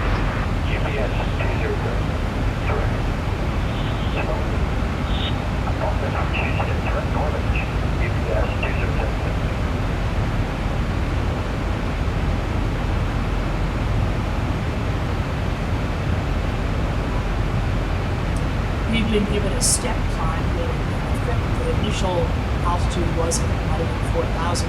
We've got a couple of different steps since then, and we might step one more time, maybe, I'm going to guess 29,000. And then we will eventually get our cruise altitude of flight level 340.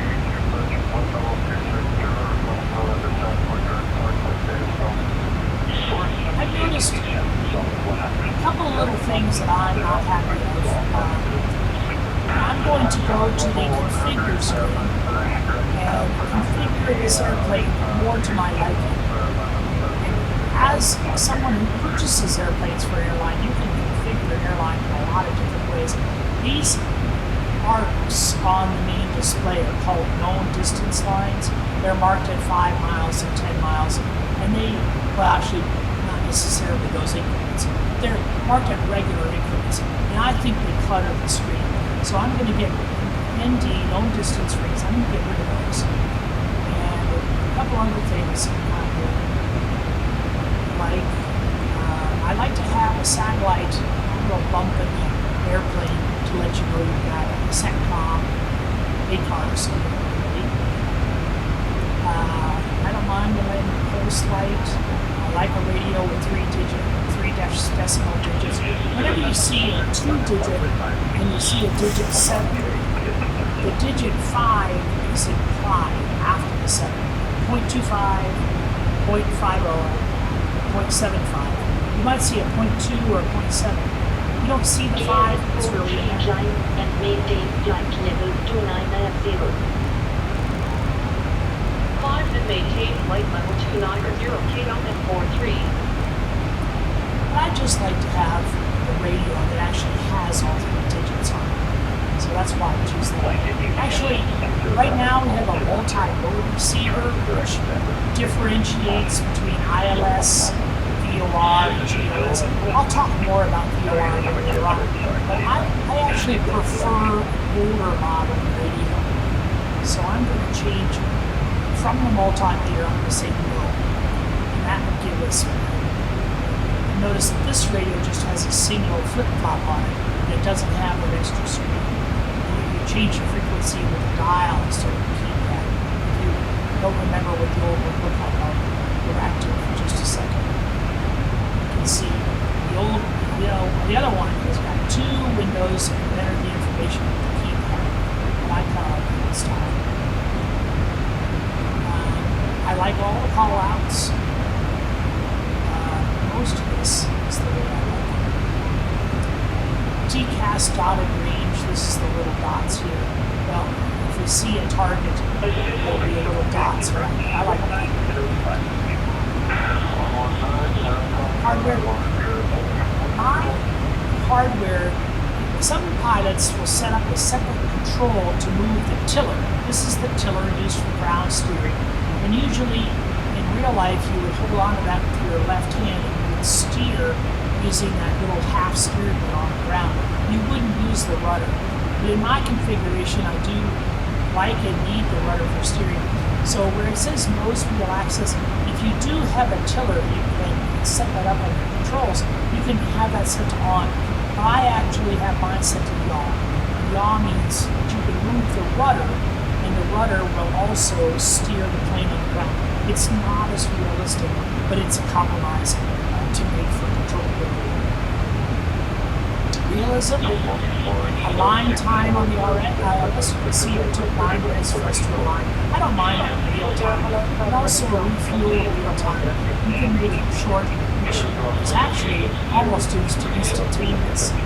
I like, if I blow a tire, I want to know about it, so I'll quickly blow the tire there. The rest of this is the way I like it. Visual effects, most of the time I like the effects. Wind glare, gauge reflection. I like to show the passengers. I like to see the strobes in the cockpit. Most of the time, I like those. General configuration, I like pounds instead of kilograms. High wheel, that's fine. Cold and dark, that's fine. Simple checklist, that's fine. Sync, pilot, QNH. This means when you turn one control on the pilot side, it's going to automatically change that control on the pilot not flight side. I like that. In real life, this might be off, so you would turn your own controls on pilot not flying without to turn his controls. It's a bit bothersome in single pilot operations. We are okay. Audio features. Thousand ago. Climb and maintain flight level 350 KM and 43.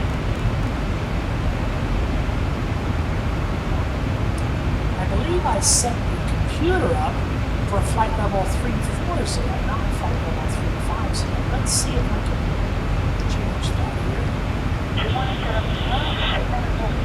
So it might not be as easy to do as I thought.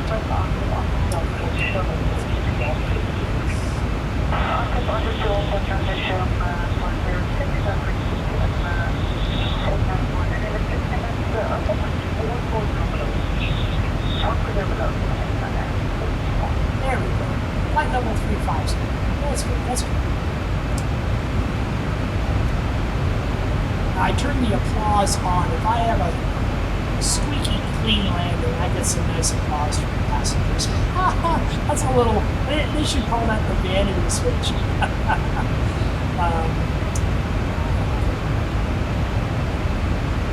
The rest of this is.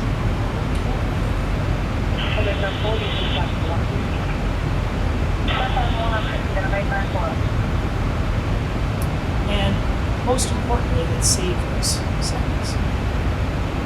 Next time I come on this area.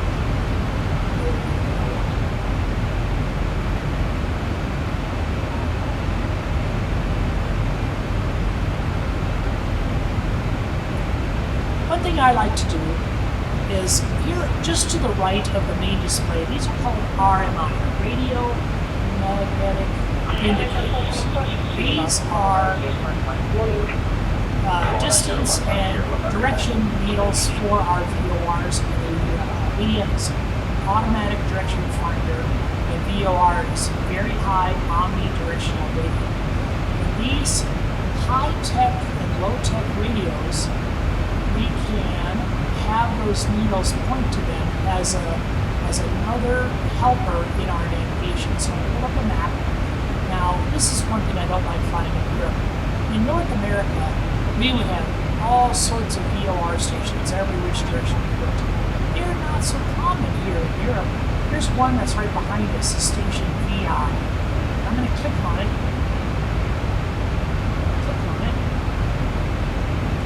Here in the right corner, 2-nav-1. We'll take 2-nav-1 to 114.9. And one of my needles, my nav-1, actually, let's do 2-nav-2. Not, well, it's actually going to be 3. But you can see both the nav-1 and the nav-2. When they're not picking up anything, they would be in a horizontal position.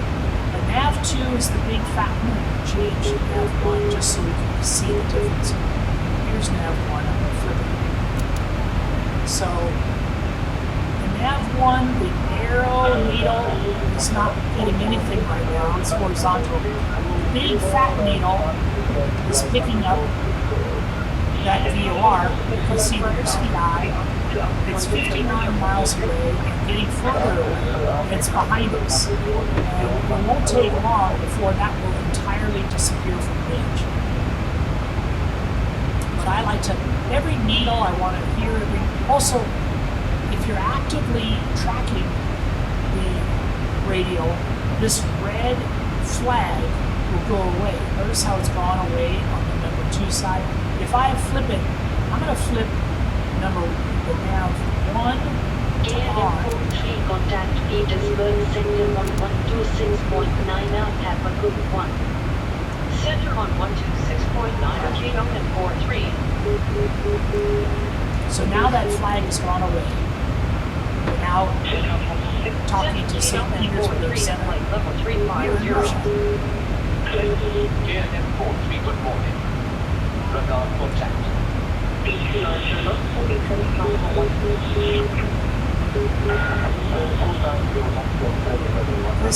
This map is not for navigation, but it's kind of fun to look at. The Black Sea, I believe, is just north of us. I don't know what the name of this body of water is. It might be the Caspian Sea, I'm not really sure. That's the Black Sea. This is the Black Sea. As you can see, we've crossed the border.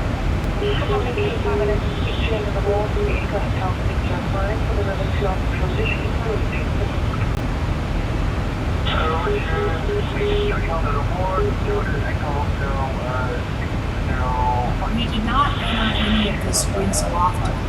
It did have access to it. If we were on a longer flight, we could put in our wind speed and direction, and it would make our computer more accurate. By the way, I want to get rid of this flight control screen on the EFIS, turn it back to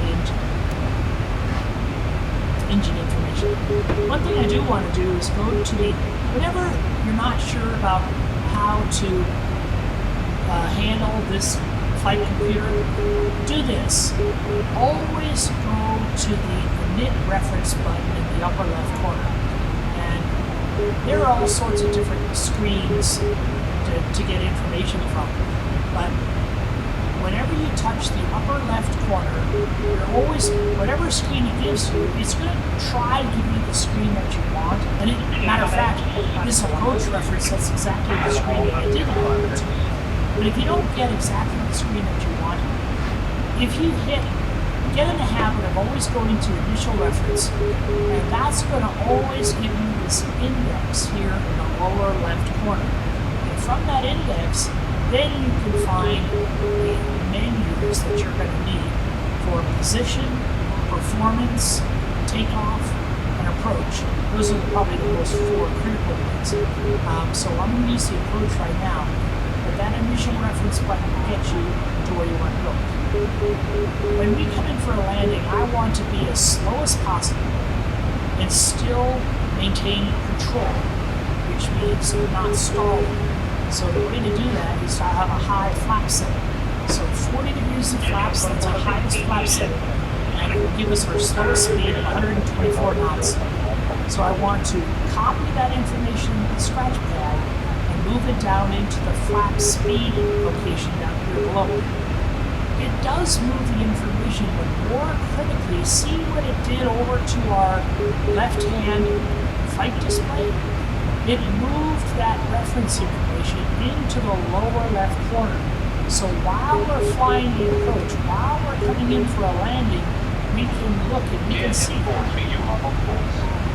Turn left, heading 077 to return to course.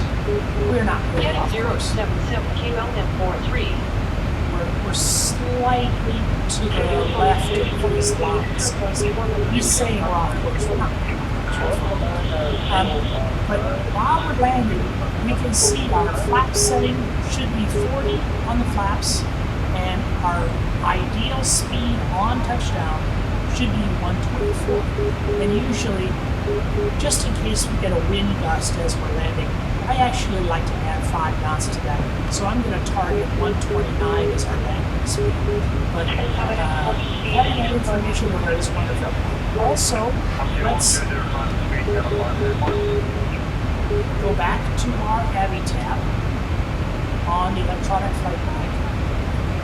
And we had this information for our departure airport at Tallinn in case we needed to come back. But now we want to get information for our landing airport, which is uniform, echo, echo.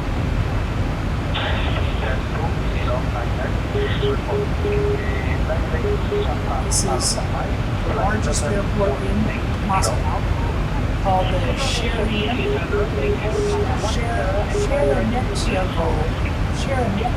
Airport, and our elevation 629 feet. Remember, I did not mention this. What I want to do is add 200 feet to this, and that becomes, it goes from our elevation and now becomes our decision height. Most approaches in the world will have a decision height of 200 feet above the pavement. Not every approach, but most of them. So add 200 to 629, and now get 829. I'm going to move this barrel knob, the knob on the right side of this panel, just to the left of the MCP panel, move it into the barrel position, and that will, I'm sorry, wrong. That changes it from inches of mercury over to hectopascals, which it really should be in hectopascals here.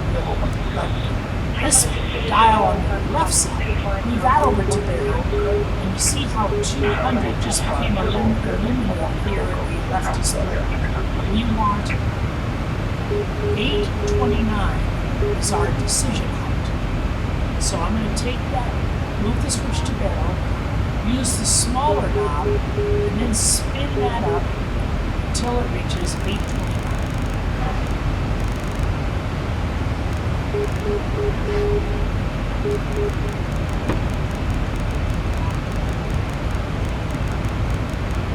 That way, let's say we're coming in for a landing, it's foggy, you cannot see the runway, and as you're approaching 200 feet above the ground, either one of two things is going to happen. Either the landing environment is going to come into view and you're going to continue to land, or the landing environment will not be available and you're going to execute a missed approach. You might come around for the fly, you might go to the alternate airplane. But that happens usually at 200 feet above the ground. And the FAA in the US is very particular about what that landing environment should look like. Mostly it has to do with the landing lights. You can see the landing lights in each level of instrument approach may have different landing lights. KLM 43, good morning. Radar contact. Notice how some of these runways are Cat 1 ILS, some of them are Cat 3 ILS, there's one that's a Cat 2 ILS.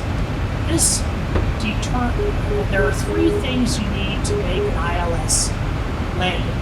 The first thing is an ILS certified aircraft. Our aircraft is certified for instrument flight and ILS landing. The second thing is an ILS trained crew. We're going to assume that we are a trained crew. And the third thing you need is certain lighting environment. Most of it have to do with lighting. And Cat 1, Cat 2, and Cat 3 are different lighting, mostly lighting configurations that allow you to land in instrument conditions. All of these runways are over 10,000 feet. That's good to see. I believe we're going to get runway 6 for landing. I don't know which runway is runway 6. We filed our flight plan for runway 6 right. So I'm going to assume that's Cat 3. That's the best ILS category that you can get. So we're going to set up for an ILS landing on runway 6. That has a course of 064 and a radio frequency of 109.10. So we'll put 064 here in the MCP.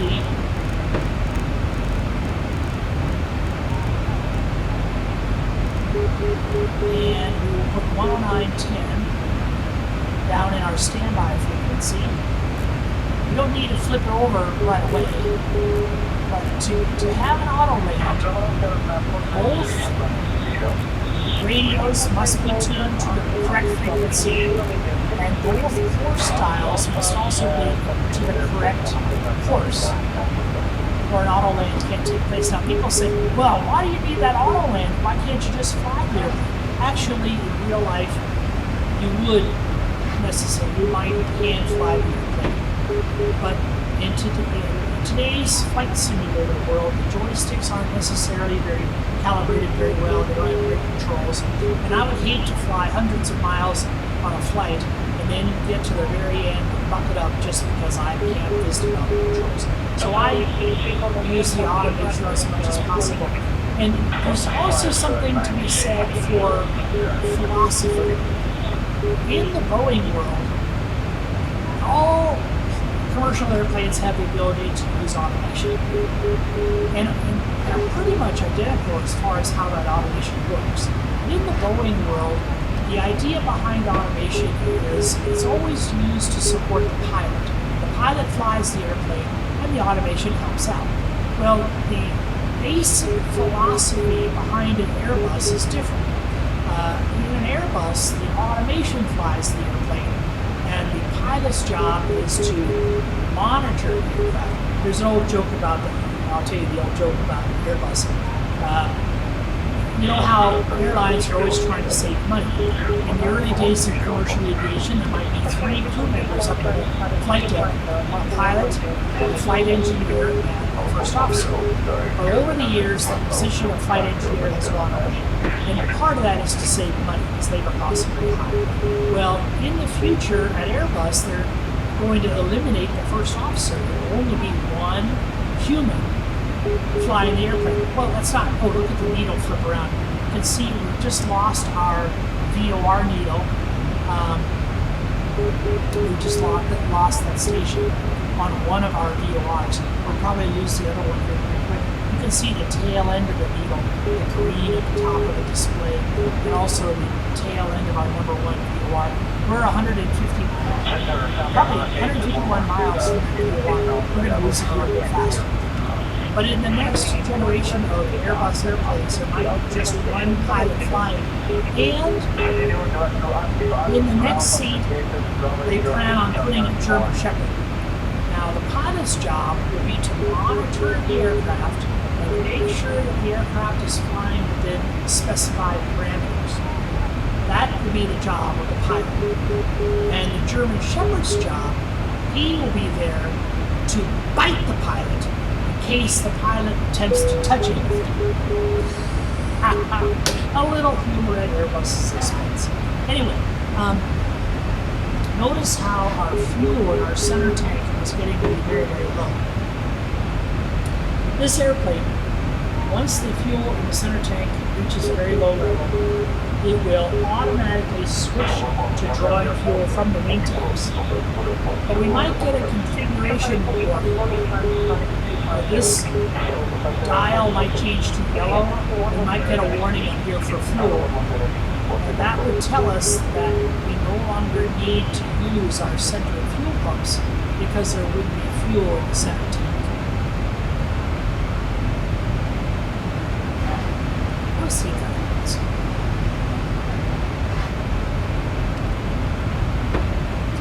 So, I talked about the difference between VOR navigation. I didn't talk about the difference between VOR navigation and NDB, or non-directional beacon navigation.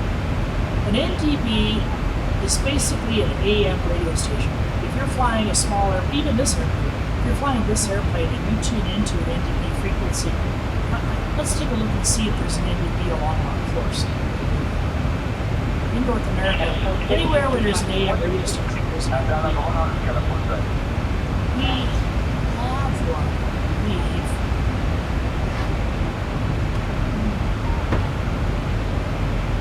Don't see it right off. But NDB is usually a 3-digit code, and it would be typed into our ADF receivers. We have a number 1 ADF receiver, and we have a number 2 ADF receiver. Let's say it's at frequency 4300, and that's an AM radio station. So we can listen to classic country music, we can listen to the ball game, we can listen to the news, a sports report maybe. In 1941, this is how the Japanese fleet found the moored American fleet at their moorings in Pearl Harbor, Hawaii. The Japanese tuned in a commercial AM radio station and followed their NDB receiver, their ADF automatic direction finder needle, all the way to Honolulu, and from there moved their way to Pearl Harbor. NDBs are very easy to imagine. Imagine you're standing out in the farmer's field and you've got a lamp.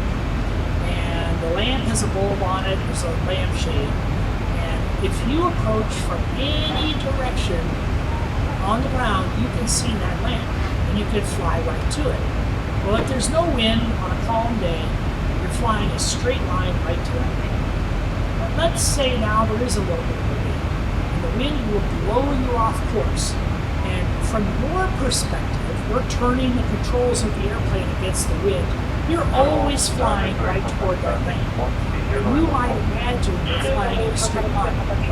But if you were to take the perspective overhead, you could see your track on the ground would be displaced. And you're being displaced by that wind. your track would be an elliptical track, a curved track.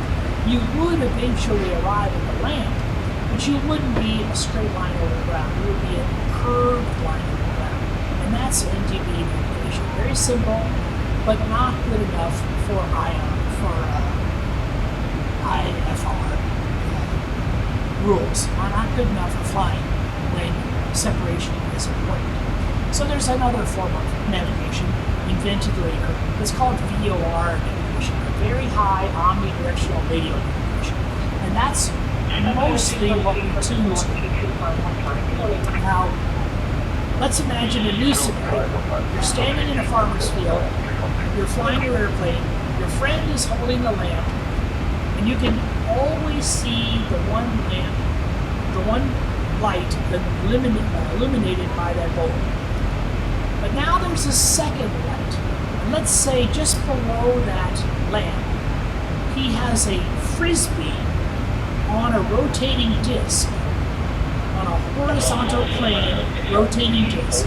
And on the edge of the frisbee, drilled out are 360 holes in the edge of the frisbee. You can always see the reference light, but your airplane can only see one particular hole.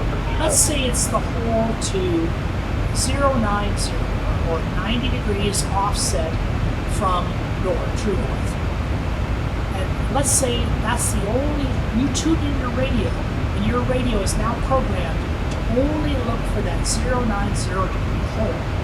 So, you're flying along, you can always see the reference light, but only per revolution, once per revolution, do you see that hole at the 090 or the easterly position. Well, inside your airplane is a computer, and the computer, it knows where the reference light is. It knows where north should be. It knows when the light is lined up with north, and it can also see when the light lines up with your airplane on whatever radio it might be. It might be 090, it might not be 090, it could be any light. And the computer will turn that information into a left and right needle display telling you which way to fly to get to the number that you dialed into the radio, in this case 090. We want to fly on a 090 bearing, or what's called a radial, because it radiates from the center. And if we are on that 090 radio, we can see both the reference light and we can see that one little light from the 090 direction. That's what your plane is trying to do. It's called VOR navigation, and it's much more complex than ADF navigation, but instead of flying an elliptical route to the target, because you're flying along this one particular line from the spinning disc, that 090 radio, you're flying a precise line along a straight line, and that's what's used for IFR navigation. Until the days of GPS. Now, GPS is slowly replacing VOR navigation. In the not-too-distant future, they're planning on turning off some of the VOR radios. You might have virtual radios set up by your computer, but they won't be the actual radios that are used today. They talked about turning off the ADF radios as well, but first of all, they're very cheap, they're very expensive. They're basically any AM radio station. By the way, if you ever listen to an AM station, you notice that periodically the disc jockey will call out the call letters. Well, in the early days of aviation, the pilots would listen for those call letters, and they were once into Morse identifier.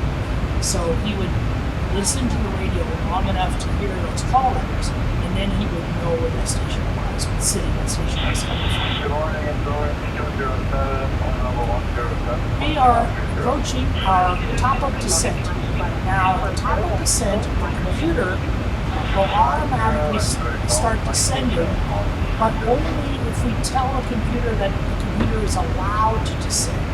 So when we reach top of descent, along the right edge of the primary display, we're going to get a graphical interface telling us what our ideal glide slope should be to landing. But we will not be allowed to descend until we're cleared by the control room. So the airplane, for all it's worth, it's going to want to descend, but as long as we leave flight level 350 here in the display, the airplane will maintain the level. It's not going to.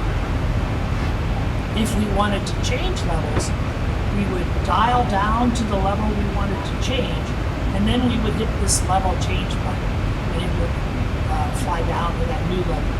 If we wanted to deviate left or right, right now the computer is controlling our lateral navigation. KLM-43 contact Petersburg, center on 126.9 or good day. Center on 126.9 or KLM-43.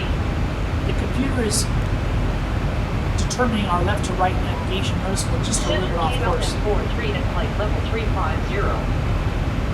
KLM-43, good morning. Radar contact.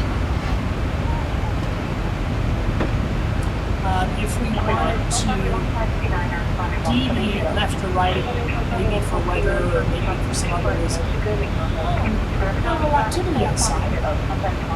Looks like we have a couple other aircraft with us. We are not the only aircraft in the sky. That's some other aircraft joining us today. It's been nice to see. I actually very rarely see 3 other airplanes at the same time.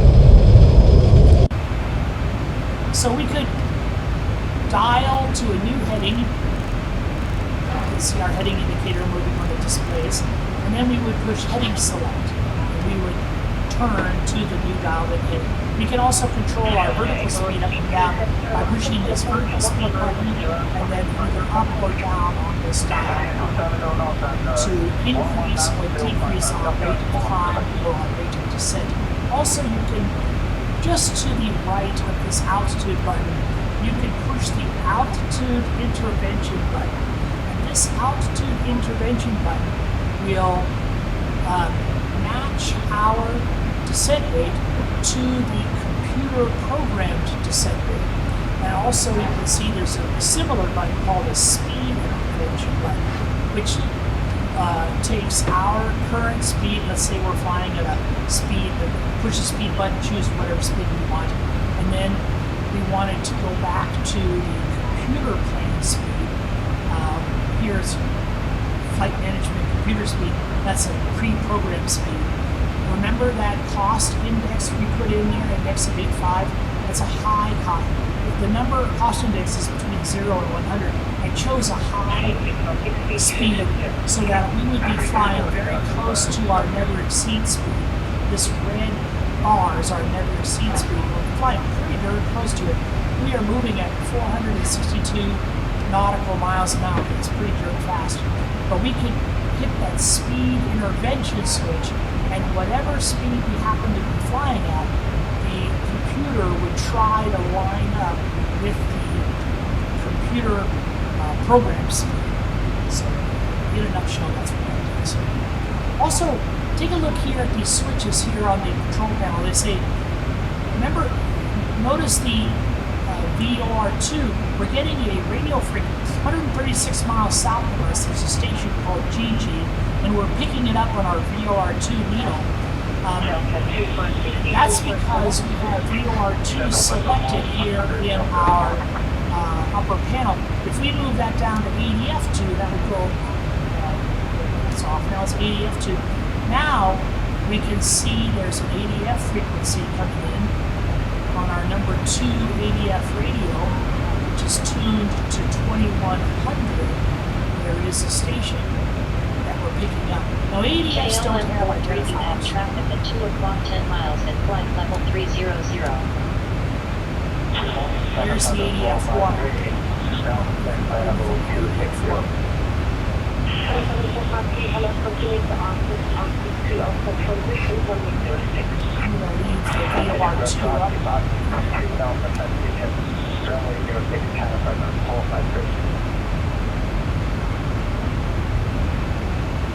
many times I like to have every needle working for me. So if I can find an ADF station or an NDP station, just as an extra bit of positional awareness, I like to take advantage of those and have them set.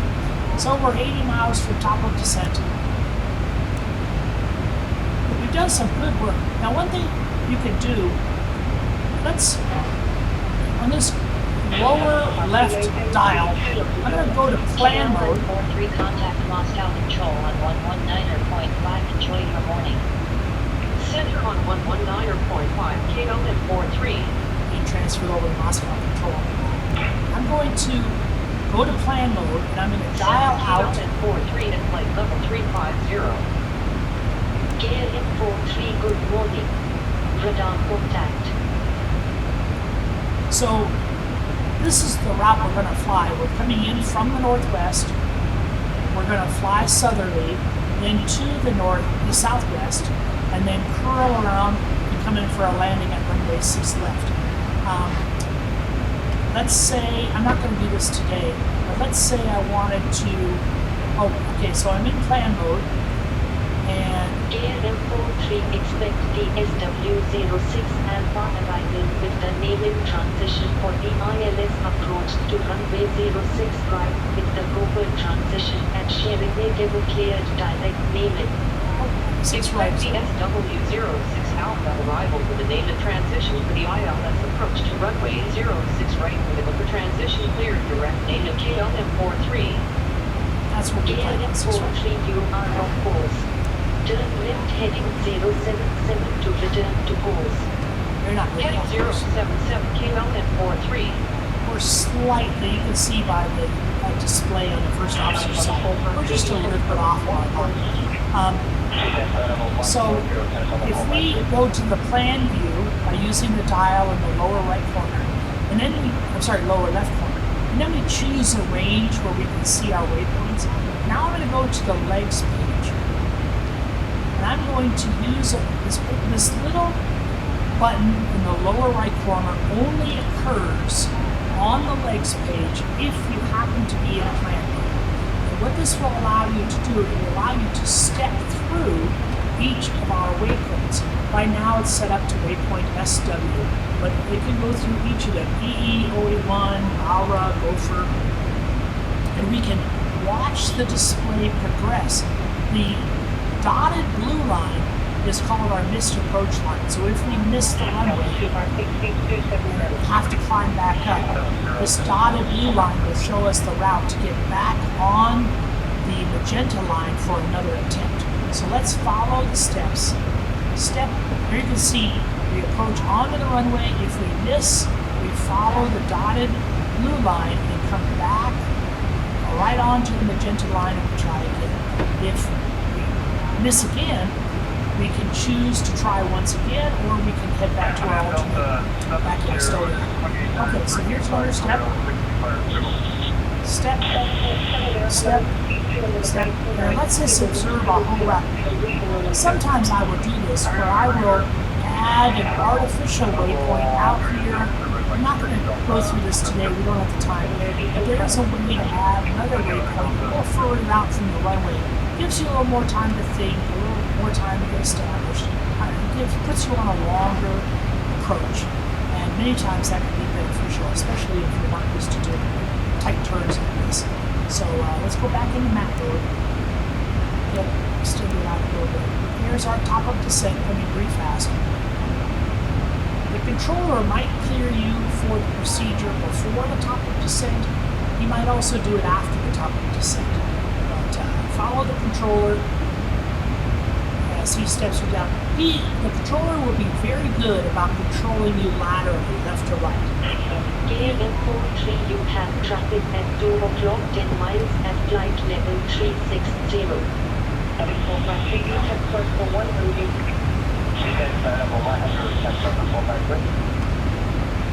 There's our traffic. He's going to be very good about controlling you laterally, left to right. He will be less good about controlling you vertically, up and down. He'll still do a fairly good job vertically, but not as good as he does laterally. And the one place that the controller will totally fail is in speed control. 3, you are on course. Turn left heading 077 to return to course. Heading 077 kilo and 43. Speed control will be very much our responsibility. And now, take a look at this. Just below the landing gear control, you can see Gear left 43, you have traffic at 3 o'clock 9 miles at flight level 360. notice how if you are extending the landing gear, you shouldn't be above 270 knots. You can damage the landing gear if you try to extend it beyond that 270 knots. Once the landing gear has been extended, you has a higher tolerance. You can fly up to 320 knots. Now that's important to keep in mind. But here's the most critical numbers to watch out for. 250 knots is the fastest you can travel with the first 3 flap settings. So you want to be down below 250. I try to get down to 230 initially, and that keeps me below 250, so it won't damage the flaps at settings 1, 2, and 3. Below setting 3, the numbers even get lower, even get smaller. So as we reduce our speed, the never exceed speed bar will descend. Meanwhile, coming up from the bottom, our stall speed bar will start to ascend from the bottom, and the range of acceptable speeds becomes narrower and narrower, smaller and smaller, the closer to the ground you get. So we'll watch that happen.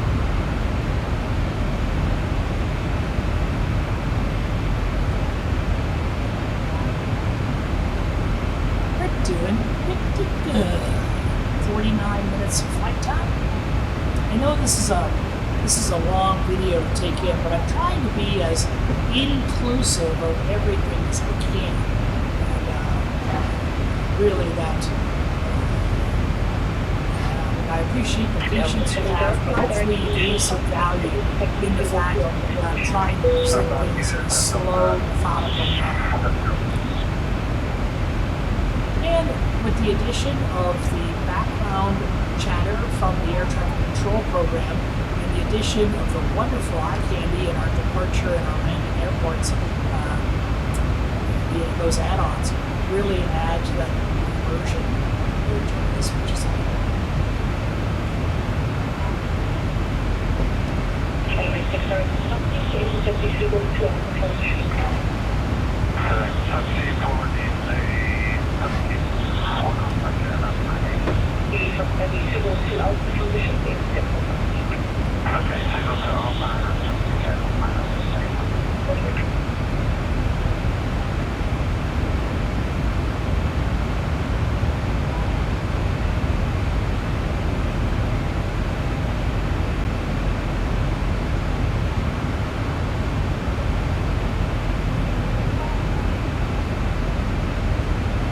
Feeling we're going to reach top of descent before we will be cleared for a lower altitude, which is fine. It happens in real life all the time.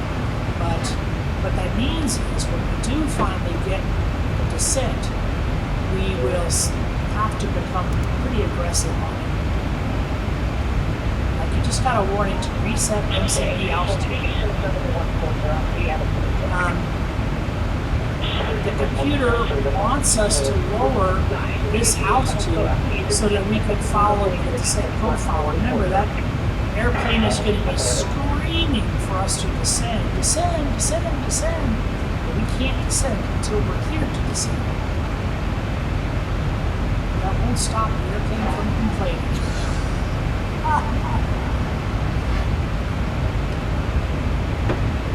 There we go.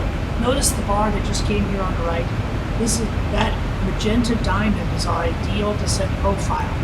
And the longer we go without descending, this distance is going to increase. It could increase into almost infinity. But we should get a descent clearance pretty fast. Notice the fuel light came on our warning switch. That's because we no longer have fuel in the center tank. We're only burning from the wing tanks. So we need to reach up here and turn off the center fuel pumps. And that fuel running will go away.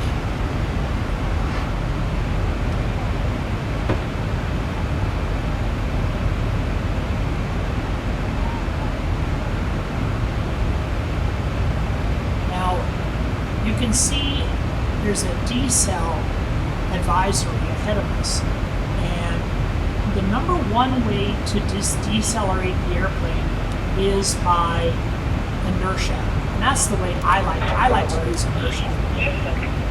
The natural slipperiness of the airplane goes away, and the plane will slow down.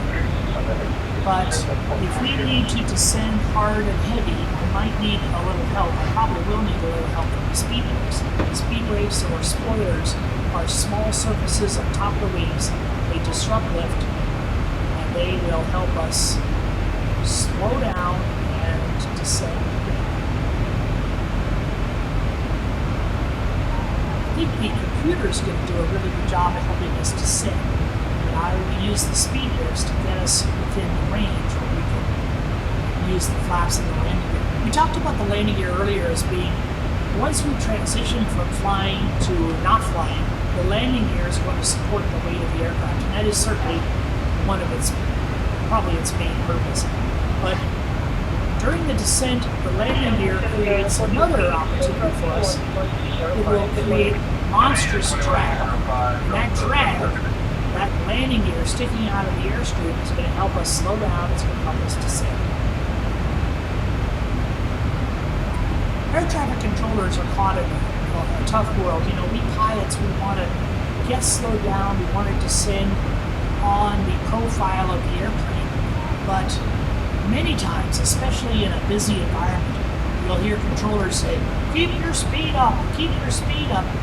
Speed limit above 10,000 feet in North America is 250 knots, and they really want you operating at the higher level of those speeds up until just before landing, so that they can maximize use of the concrete.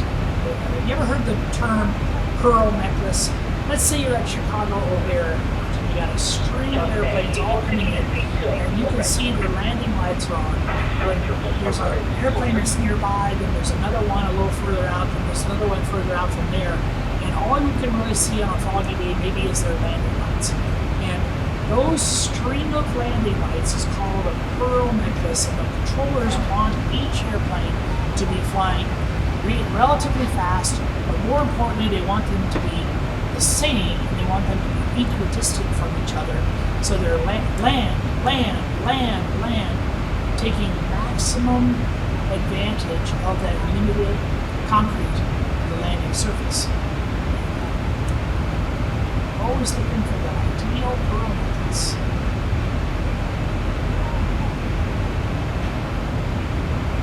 Okay, I would love to get a descent here in the near future.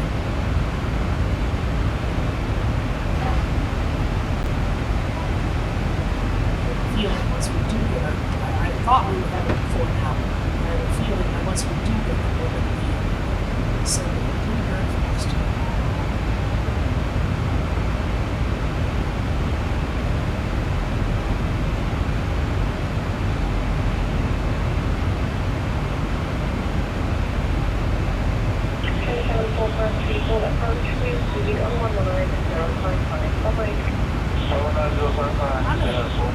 I'm going to try to wake up the control a little bit. Moscow Center, KLM 43, request flight level 150. KLM 43 descend and maintain 5,000 feet. Altimeter not currently available. Descend and maintain 5,000 feet. Altimeter not currently available. KLM 43. Did you hear that? I woke her up a little bit. She was just ignoring us there until I woke her up. And then she said, "Oh my goodness, I've got to get that plane to descend." KLM 43 descend via the SW06. They arriving with the naval transition to 3,000 feet. Altimeter 29997 and sharing negable. descent via the SW-06A arrival for the main and transition 3,000 feet altimeter 29 or 9 or 7 KLM 43.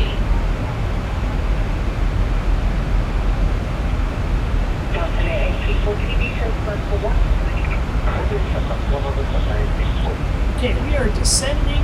The elevator is going down. Let's get our cabin ready.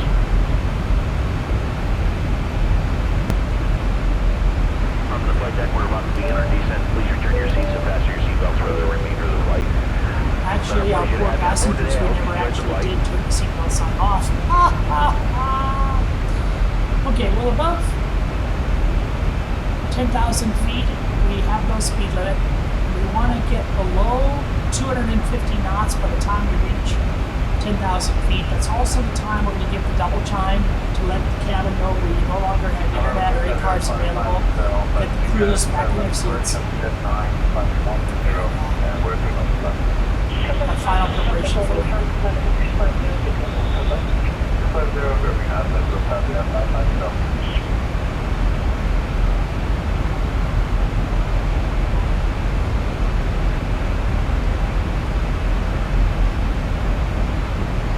Right now we're at a 4,500 foot per minute descent. You can see this number here on our ideal profile by the magenta diamond. We are quickly, when that gets close to zero, that diamond is going to move into the center.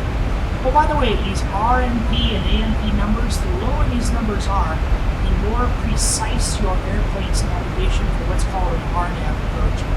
That's a precision approach without an ILS. And I don't fully know the mechanics behind it, but I do know that you want really low numbers to make it possible.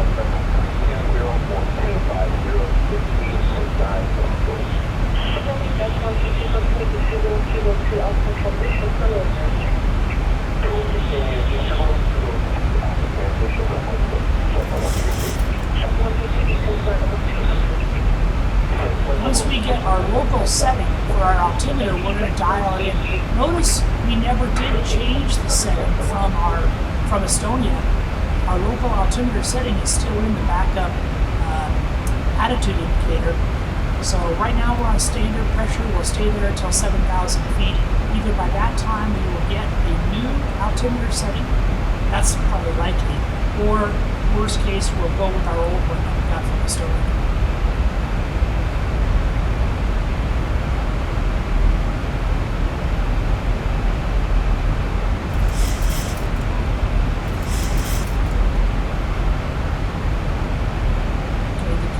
Just leveled us off to bring our speed down. I still want to descend. I also want to get below 250 so I can get flaps in. Okay, there's 250. Let's get our first 2 notches of flaps in. And you'll see the never exceed bar come down very, very fast. There it comes.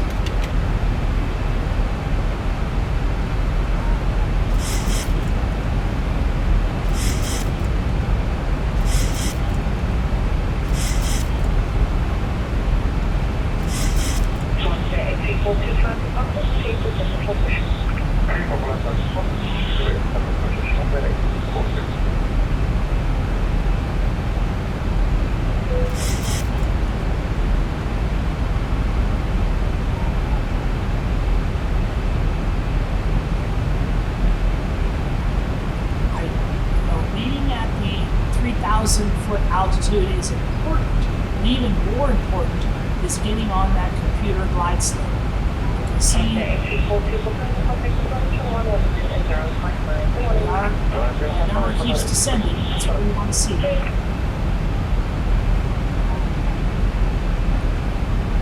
Stay below 250 so we don't damage our flaps.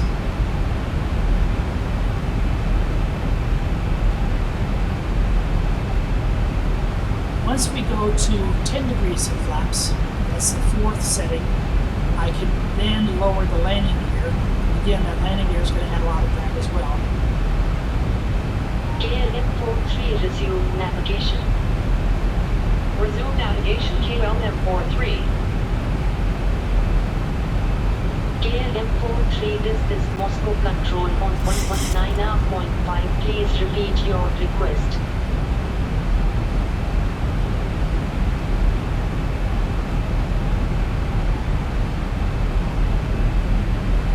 Delta 133, descend to transfer 180. Flight level 180, Delta. Okay, I'm gonna go to 3 on the flaps.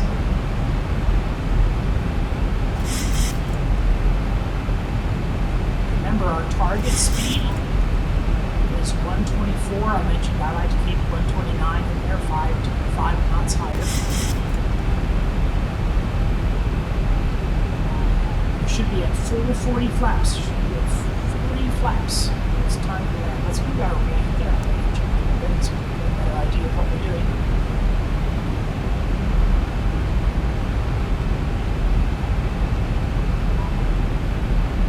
See these target altitudes, we should be above 3580 at EV081 and at Aula.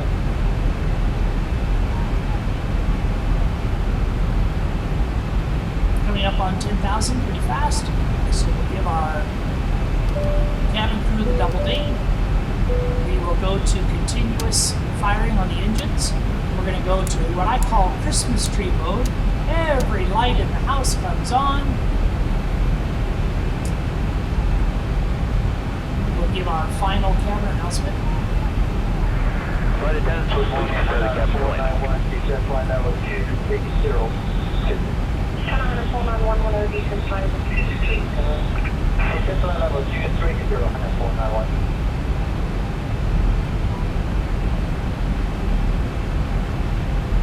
So the captain has to desk and prepare the captain for arrival at this time. All large devices must be turned off and stowed. May continue to swallow your devices. Notice how our profile is So they must be unplugged from the outlet, set to airplane mode and secured. Also, please make sure your seatbelts are fastened, seat back to tray tables upright, headrests lowered, and footrest and video monitors stowed. Flight attendants, please prepare the captain for arrival and be seated.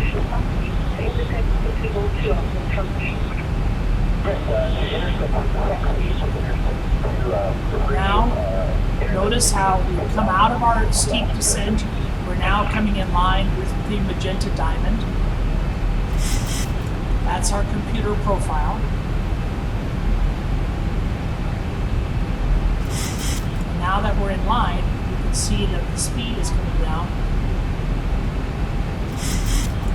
to be in line with the magenta flap reference. 1 is the number 1 notch of flap reference. 5 is the number. Actually, that's the number 2 flap reference. 5 is the number 3 flap reference. This white diamond, that would be the flap 4 reference, the 10 degrees of flaps. I'm going to go to that right now.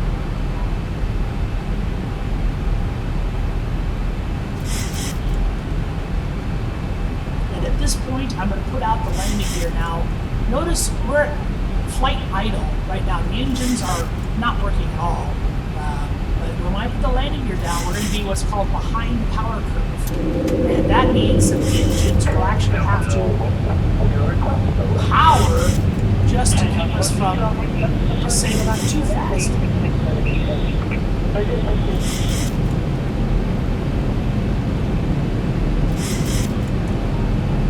So if we're now in what you might consider a downwind lane for a standard pattern. We have 829 dialed into our decision height, which means the field elevation, remember, is at 629, 200 feet below that.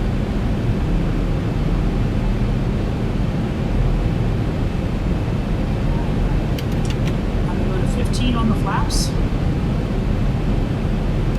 Reduce the speed brake that I've been using. And I'm going to keep the speed brake arm. Notice how, now this is speed brake not arm. This is speed brake arm. The speed brakes are not popped out right now, but what they are, they're just out of their first detent. And this means that when the wheels touch, the speed brakes will automatically deploy. Slow us down, transfer the weight from the wings to the wheels.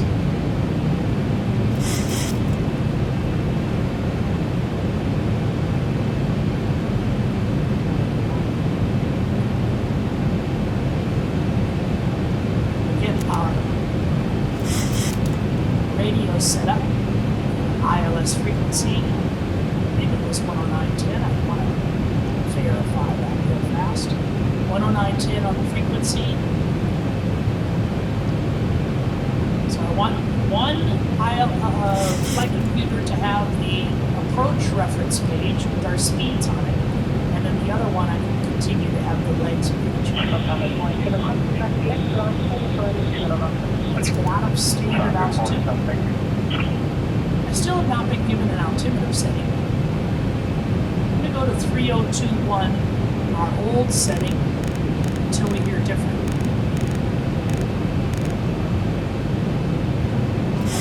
That's the setting we had back in Estonia.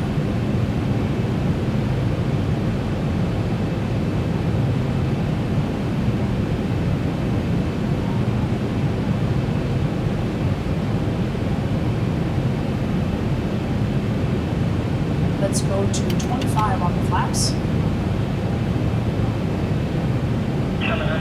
Notice how more flaps means we can fly at a lower speed. It also decreases our memory of seat speed. So the envelope of correct speeds is getting smaller and smaller.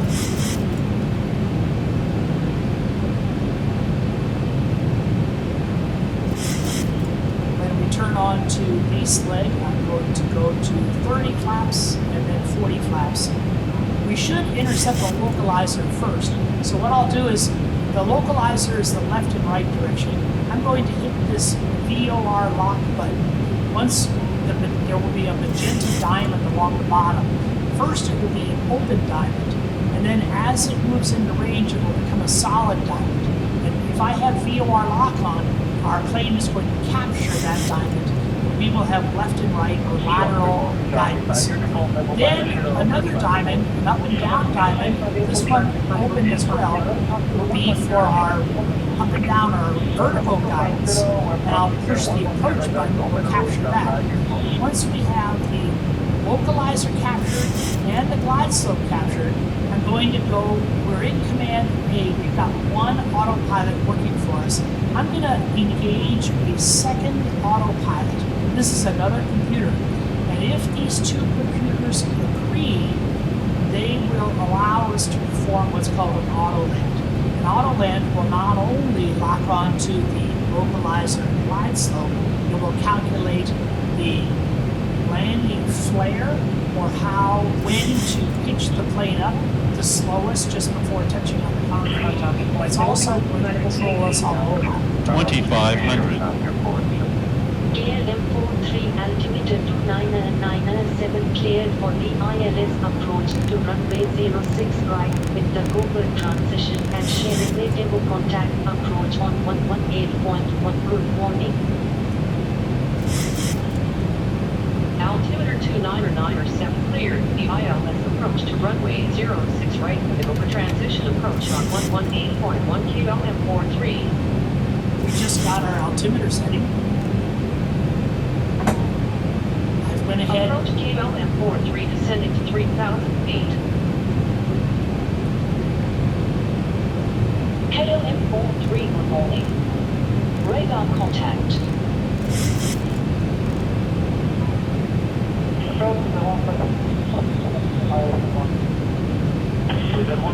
I went ahead and on my own, I went ahead and reduced our descent, so we'll stay on computer profile. There you can see the magenta diamond for the lateral navigation. You can hear that we do have the ILS frequency, and if you knew Morse code, you would be able to identify those letters: India, November, Lima. I'm not skilled enough to know Morse code.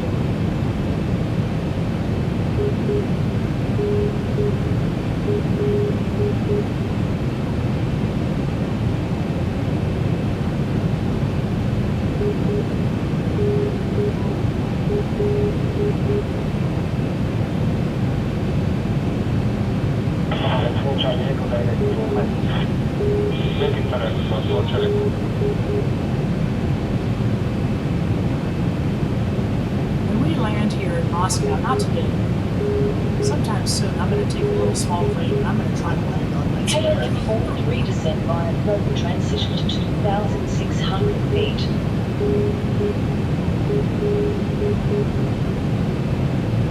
Descend to 2,600 feet via the over transition. KLM 43.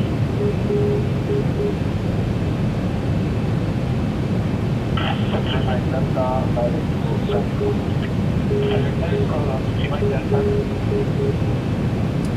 going to add in our last notch of flaps. So we're at 40 flaps. 124 is our reference. I'd like to be at 129. There's our glide slope. Just shot up to the top. You can see these open magenta diamonds. The first one that should come in will be the lateral navigation here at the bottom.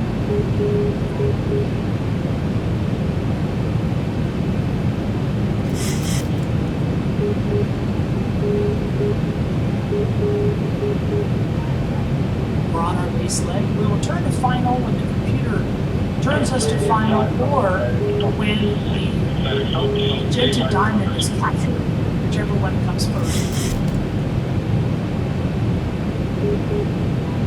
Remember, our primary navigation is an IR inertia reference system, which can be not perfectly accurate. And of course, the radio signals from the ground are absolutely accurate.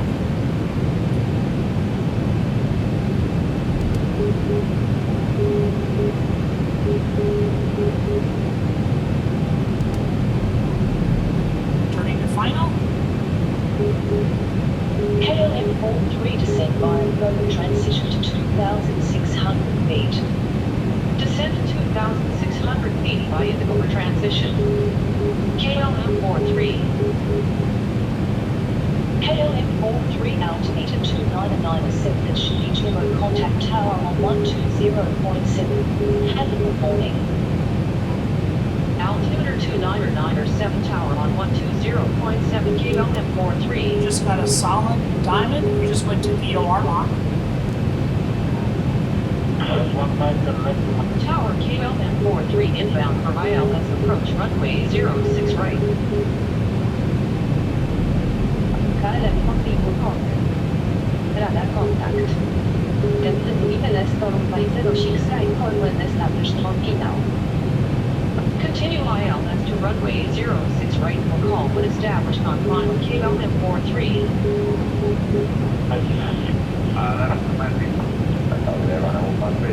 Perfect on the speed. A little high on the glide slope, but we're still waiting for glide slope capture. There you can see the runway ahead of us is 06 right. So basically we're flying level and we're letting the glide slope intercept us. So when that glide slope changes to magenta, it starts to dip. There it goes. Now we have a solid diamond. We're going to go into approach. And when we intercept, the aircraft will establish. Once we are established, correct speed, correct lateral navigation, correct vertical navigation, I'm going to go to Command E. So both autopilots will be working. If they agree, KLM 43 descend via the global transition to 2,600 feet. Descend to 2,600 feet via the over transition. KLM 43. if they agree, we're going to get a double flash. Also, we should hear an outer marker, a middle marker, and an inner marker. Remember, we turned those speakers on.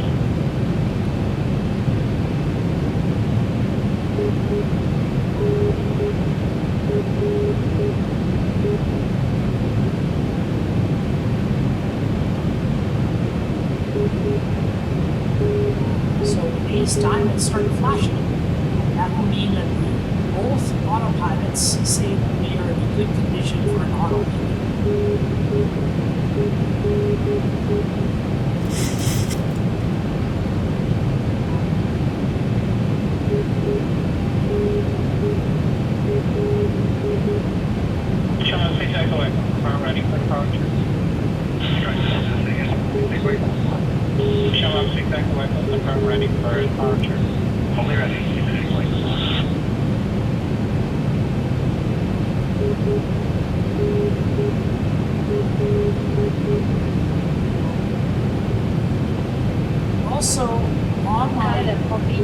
Dlatego pewnie przestosował ten 600 feet.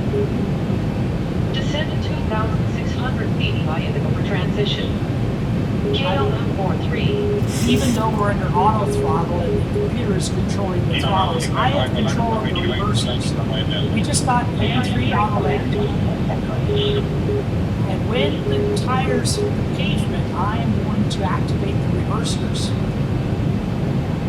along with the number 2 on the auto brakes. Should give us a nice comfortable landing. During the roll, I'm going to turn the auto brakes off. When we're off the runway, I'm going to turn off the landing lights and I'm going to start the APU for pulling up to the gate. Passengers are going to want to get off the plane as quickly as possible. We won't be able to get off. We won't be able to 1,000 feet stabilized, approach altitude that left engine is running. So by getting the APU operating, I can shut off the left engine, get the auto bridge attached, and these folks can go on their merry way.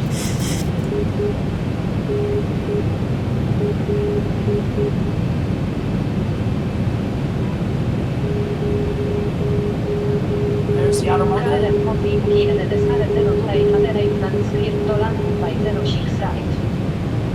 Clear to land runway 06 right, KLM 43. Now we're waiting on decision height. 500. Ryanair 442 via Alpha, London runway 34, 400. London runway 34.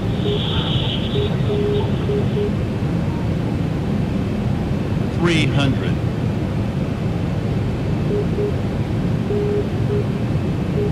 Approaching minimums. 200. Continue. There's the middle marker. Minimums. 100. 50. 40. 30.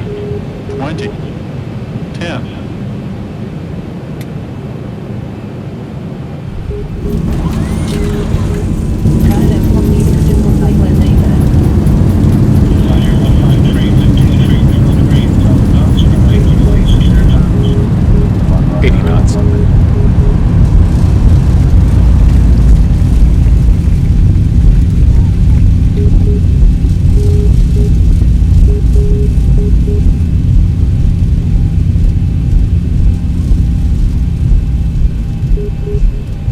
Ladies and gentlemen, please remain seated with your seatbelt fastened and your carry-on item stowed until the aircraft is parked at the gate and the captain has turned off the seatbelt sign.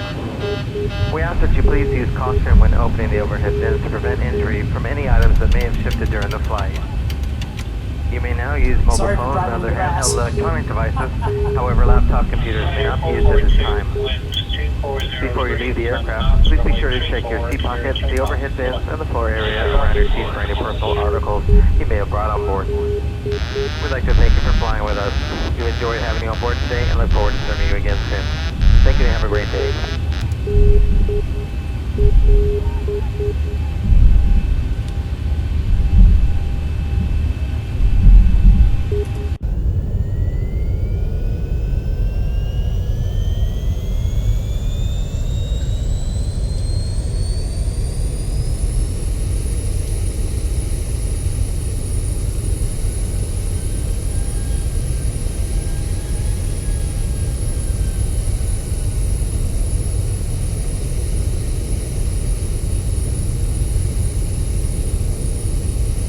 Ryanair 153, turn right onto the Bravo track, please remain on frequency.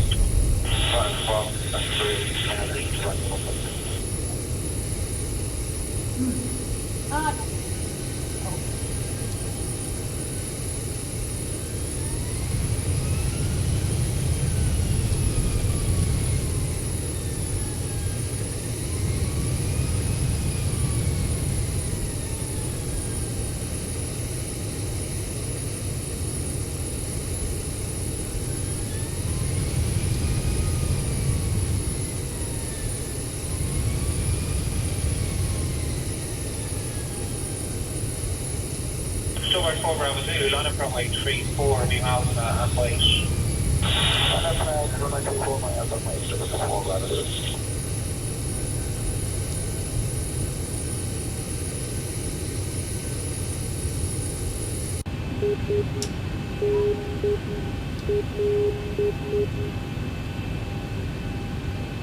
There's some guidance up here. Boeing 73800, 7 meters. Where I sit, I seem to be good. I don't want to go too far, but the guidance is telling me to go a little bit further. So let's trust the guidance. I don't like to trust the automation, but it seems to be fine. 6, 5,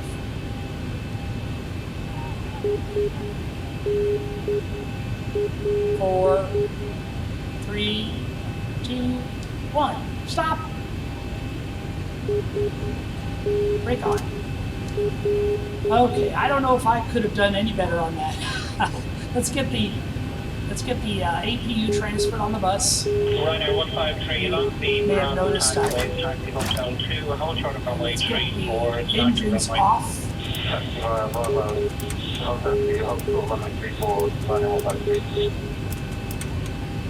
And let's get the folks out of their seats.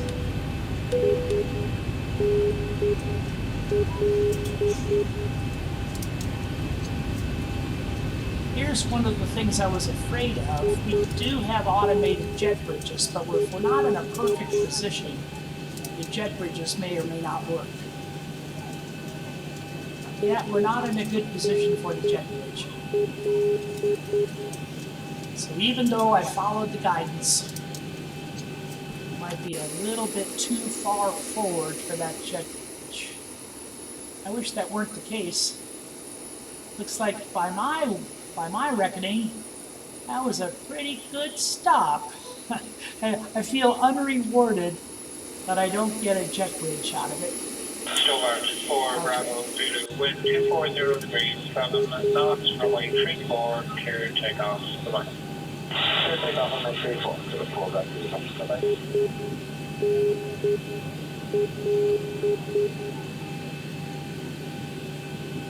Okay, I've terminated the flight leg. I'm wondering what else I can do.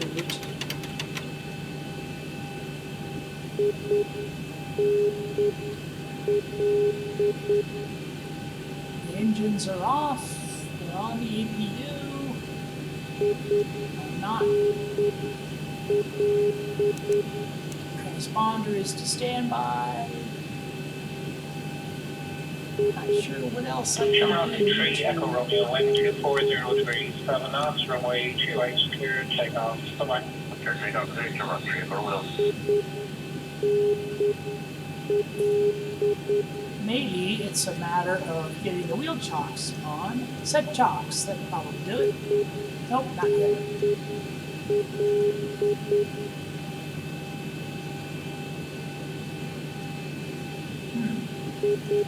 Don't know why those doors aren't open. But I'm going to call it a successful flight, and I will wish you folks a wonderful day and happy flying until next time.